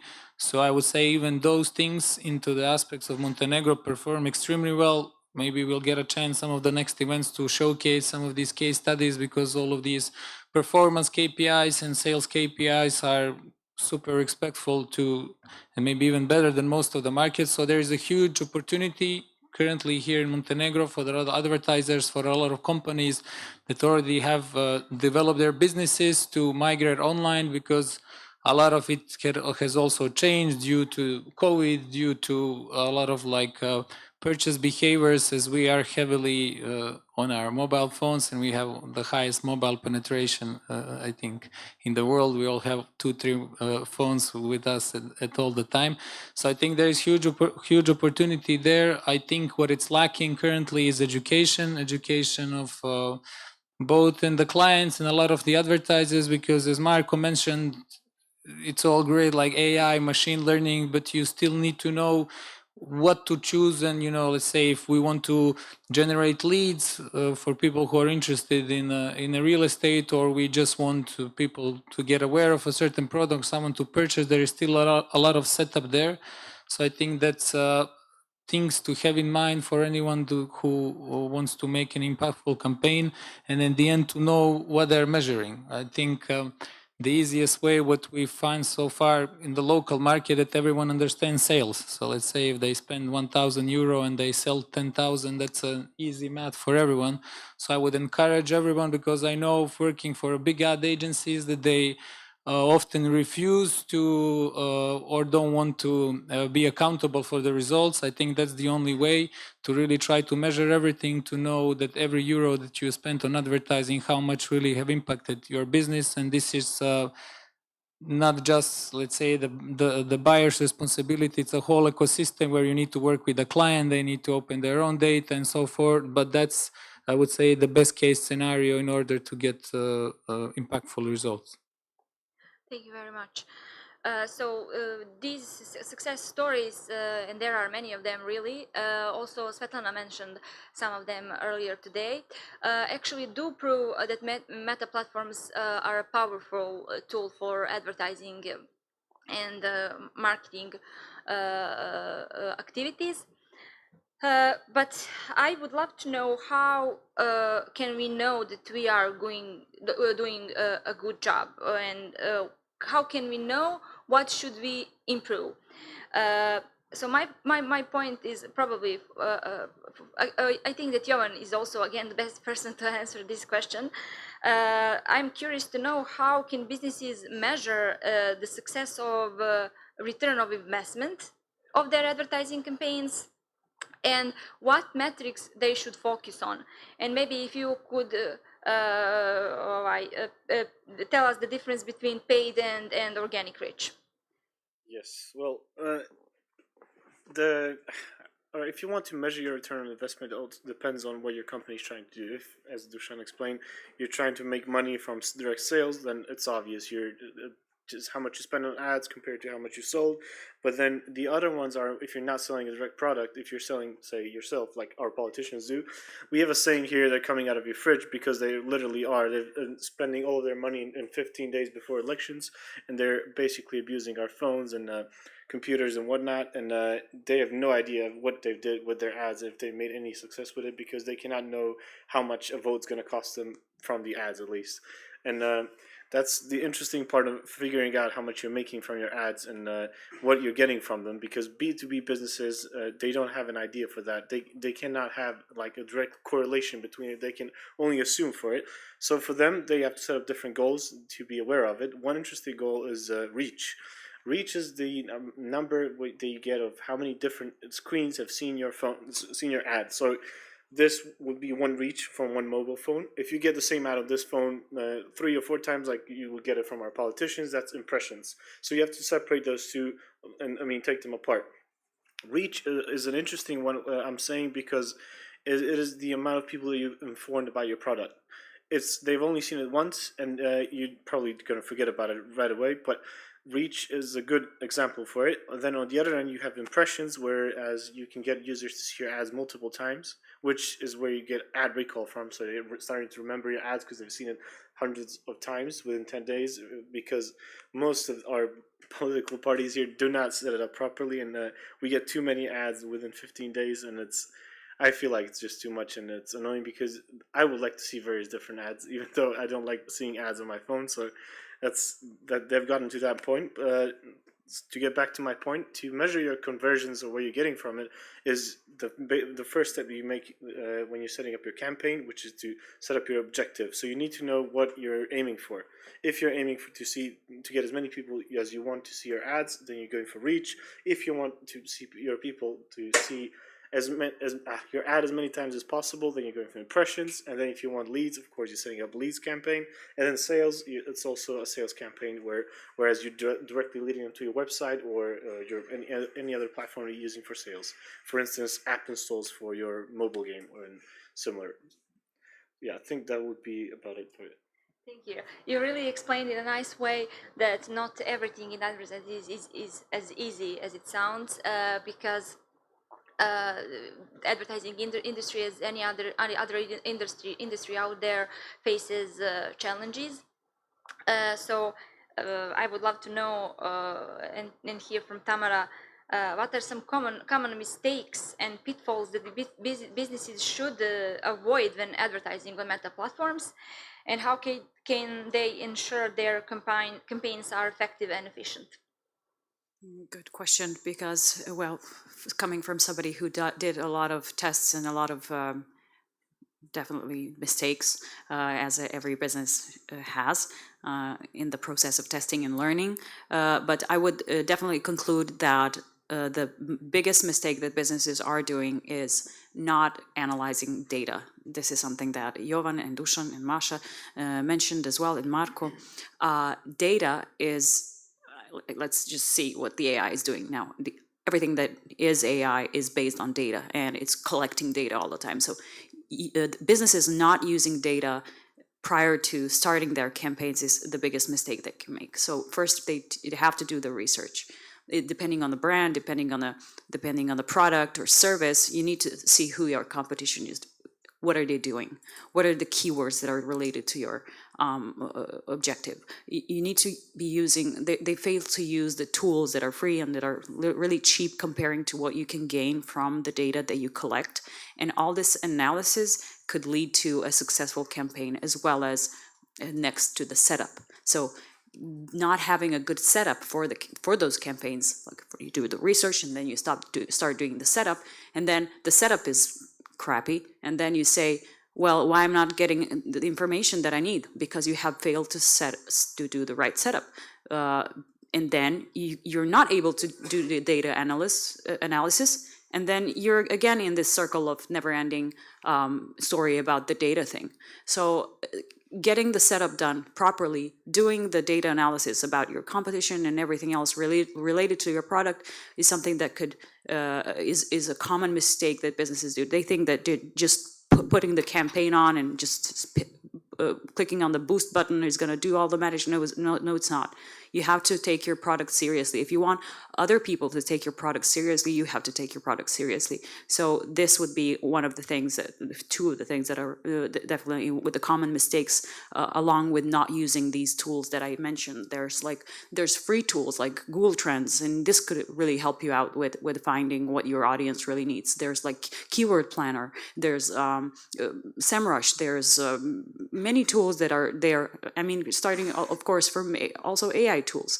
They provide a lot of information that could help you like get even more like, okay, ooh, I didn't know that I could, find more inspiration here. And the more you research, the more things you're gonna start paying attention to details, and like collecting all of this could help you just create a good strategy around your product. So the setup, the data analysis, using of AI tools, and creating this strategy that in the end is going to help you out with finding the best way to serve your product to the audience. Because in the end, everybody knows how ads look like. Nobody wants to be forced into getting something like, the Montenegrin way of doing ads. Like, if you're looking for a serious carpet washer, no, I'm not looking for a serious, like, you have to eliminate this ad mindset. Like, you have to connect with the people. And Masha mentioned this, and this is really interesting. The formats that are coming, like, you have to go along with what is going on. The video ads are definitely trending, and you have like 2 seconds to catch their attention. If 2 seconds, in the 2 seconds, if you don't get them, by yourself, when you scroll, when you see something, like, it captures your attention instantly. If it doesn't, you just continue scrolling, kilometers of scrolling. That's true, because you just go like this. In the 2 seconds, if you don't get their attention, you lost them. Bye. So yeah, that's my short response. Thank you. I just want to add here that people don't buy your products because of you. They buy your product because of themselves. So that's a good point that Tamara just mentioned, that people, you have to actually connect with people and the stories they tell, not just like force them to buy your product or service. Of course, go ahead. This inspired me just to add that the digital tools that we have are perfect for testing. So it's cheaper now to get some small budget tests on an audience that you have strategized that is your audience, and see if it works. Because I don't believe that the goal of any of us here doing the advertising is to spam people or to advertise to people who are not interested in our products. What the tools that we have in our hands allow us is to really actually find the people who are looking for us. So I encourage you to strategize, then test, and then optimize, and then repeat.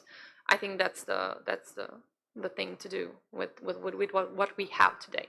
And that's the point of all the improvements that are coming with the tools, to actually find the perfect fit, your audience, in a more efficient way, and help the audience looking for you to find you in a more efficient way. Great. As we are getting closer to the end of this panel discussion, I would also love to maybe, Masha, if you can address us advertising.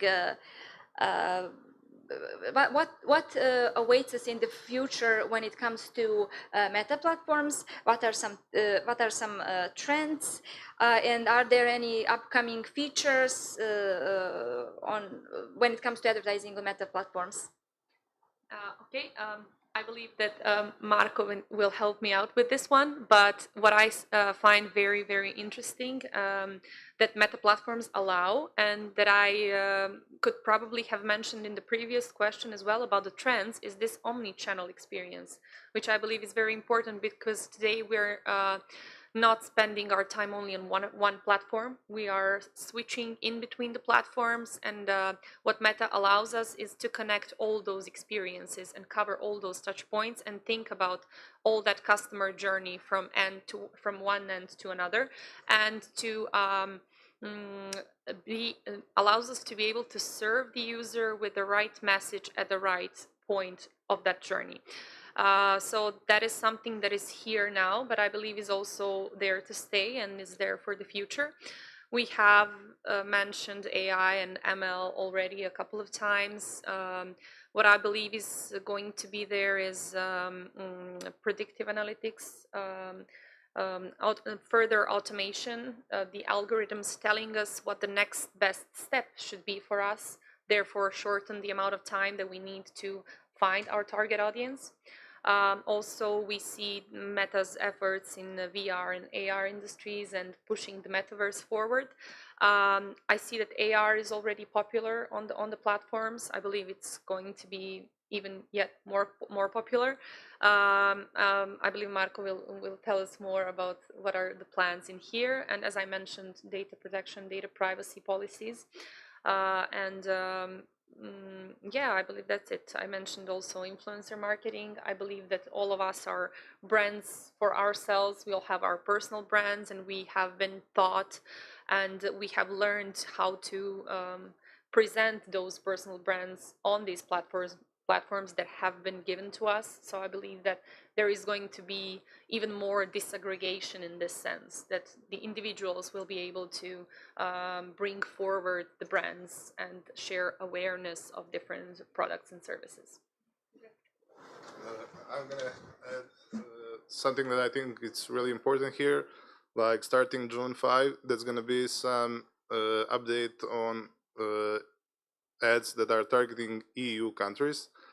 What does that mean? Like every ad is gonna it's gonna be mandatory to have beneficiary and payer information. Like beneficiary is of course the company or agency or direct client who is gonna benefit from that ad, and it's gonna have the information about payer. Something similar to, as you can see now in paid political campaigns, where on the top of your ad you can see who paid for that.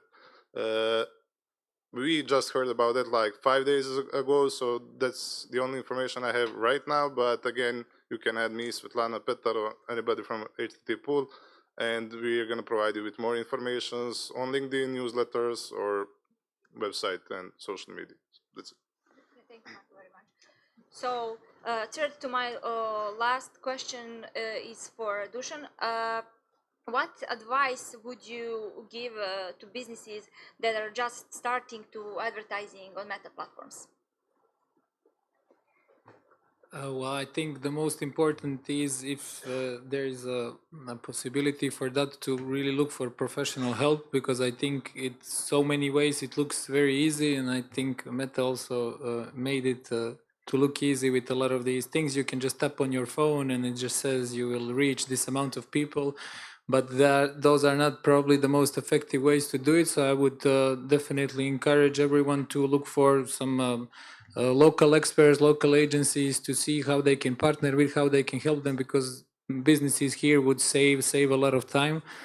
Also, if it is possible, because we see now how much the creative comes into place, and with a lot of brands and clients, let's say one person is handling the performance part, setting up, someone else is doing the creative, and I would say these two things need to go hand to hand. It's very important if everything comes from one place, because the whole setup strategy of the performance should be followed by the creative. So I cannot emphasize this so much, because it is very important. As Tamara mentioned, it's not just enough to just show your services, your number. You really need to tell a story, and this story needs to be relevant to the people you are targeting. Otherwise, you would get lost into the sea of a bunch of ads that are doing the same. So, because I say here, it's very common that you have a son-in-law that knows how to do creatives, and another one is doing your website, and the third one knows how to boost, and then you end up with a mess, right? Your website doesn't load, your creative is missing something. So I think that businesses here are still not taking seriously fully their digital presence, and they probably Meta together with Google should be their most important point of interest, and to see how they can leverage these platforms in a way to help them grow their businesses. So yeah, I would say these things, like if you're new to Meta, try to look for professional help, and I would say to people not to be cheap on this, because very soon people could see how much it will benefit their business. And I think once this is established, that road ahead, then it's much more easier. Well, thank you. Sorry. Sure. I would like for all of you guys to be aware that your business starts like way before Meta, and that your business needs to be flawless before starting campaigns. What I mean by that, like for the example, if you have e-commerce customer, its journey starts when he clicks on the ad, but that's not the end of it. Like when he gets the package and opens it, that's the end of it. If it's not flawless, like if you have problems with logistic payment settings or anything else, not only that customers will be dissatisfied, but only Meta, because they're like focusing and looking for advertisers that can give to customers like everything they need. That's so important that we always like we tell people who have faced some issues with their campaigns to stop advertising, because it's gonna be only counterproductive. And also, before you start like doing campaigns on Meta, and of course when you are sure that your business is going good, like Dusan already mentioned creatives, but I would like to add that you have to have clearly defined business goal, that you need to understand your audience, like those are basically the main people for you guys, like learn about them, find out who they are, where they are, demographics, and all of that. And of course the last one is testing. We are witnesses in Httpool especially, like of thousands and thousands tests, and especially what Peter mentioned on his presentation with AI, it's so much easier now. So test campaigns, and that will show you best results, which will help you on your next campaign, because you will have like the shape of your campaigns that's gonna work again. So that's it for the new. Well, thank you, Marco. So we mentioned that Coinis is already partnered with Httpool. So I just want to hear from Tamara if she can give us example or two of moments when Httpool saves the day for them. Thank you. so there were situations where we were challenged with a lot of challenges. So yeah, we were challenged, and thankfully we had like the full support from the HTTP team. What is really important in our situation, we need like fast responses, and you know that you get a response from Facebook like in 48 hours, 72 hours or whatever, and you usually get like, you should look at this link and click on this, and you don't get anything. So that you need to do a lot of but follow up until you get your response. But in our case, we had like a bunch of questions, like I think about 40 questions, which were responded in less than 48 hours, and this is something that we really truly appreciate, and this helped us with some of our campaigns. And also the thing that I mentioned before with the payment processing, we want, because of the budgets that we have, monthly invoicing was a very interesting thing for us, and we didn't have to rely on if the payments are going to be declined or anything. So monthly invoicing also helped us, like with the fast responses and monthly invoicing. I would say that those are two moments where we were saved in some cases. Yeah, thank you. Okay, so we will finish this panel with my last questions, and that is addressed to all of my panelists. What is it that you like the most about advertising when it comes to Meta platforms? In 3 words. So I would say the quality. I will have this one word. Quality is key. I would say the creative potential. That's 3 words.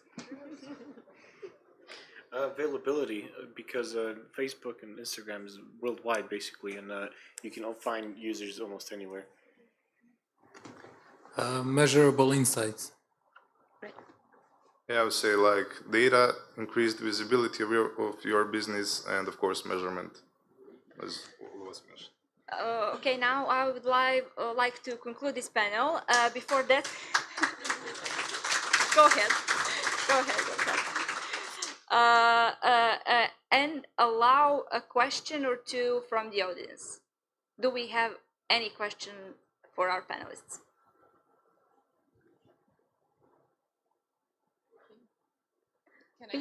We don't bite.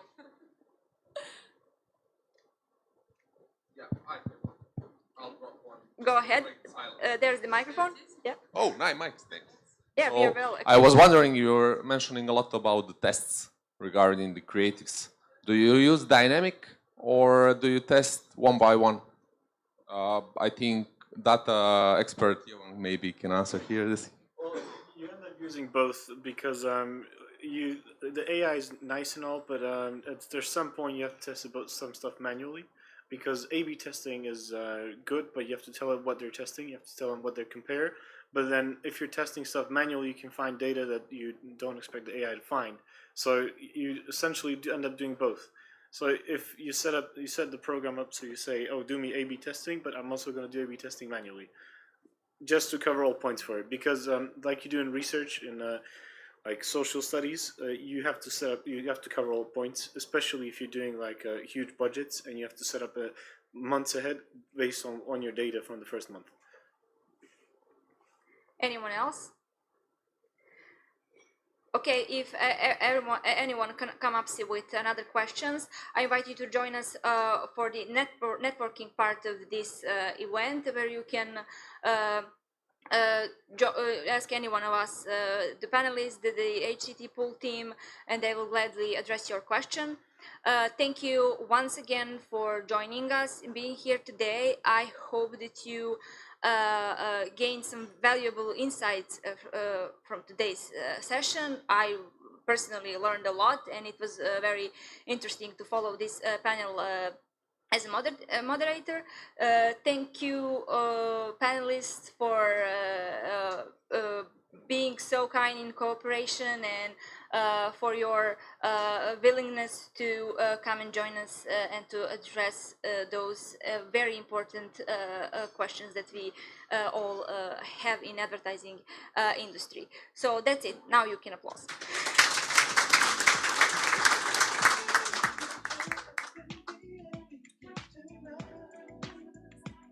Everything's everything's gonna be alright. Everybody's moving, everybody's moving.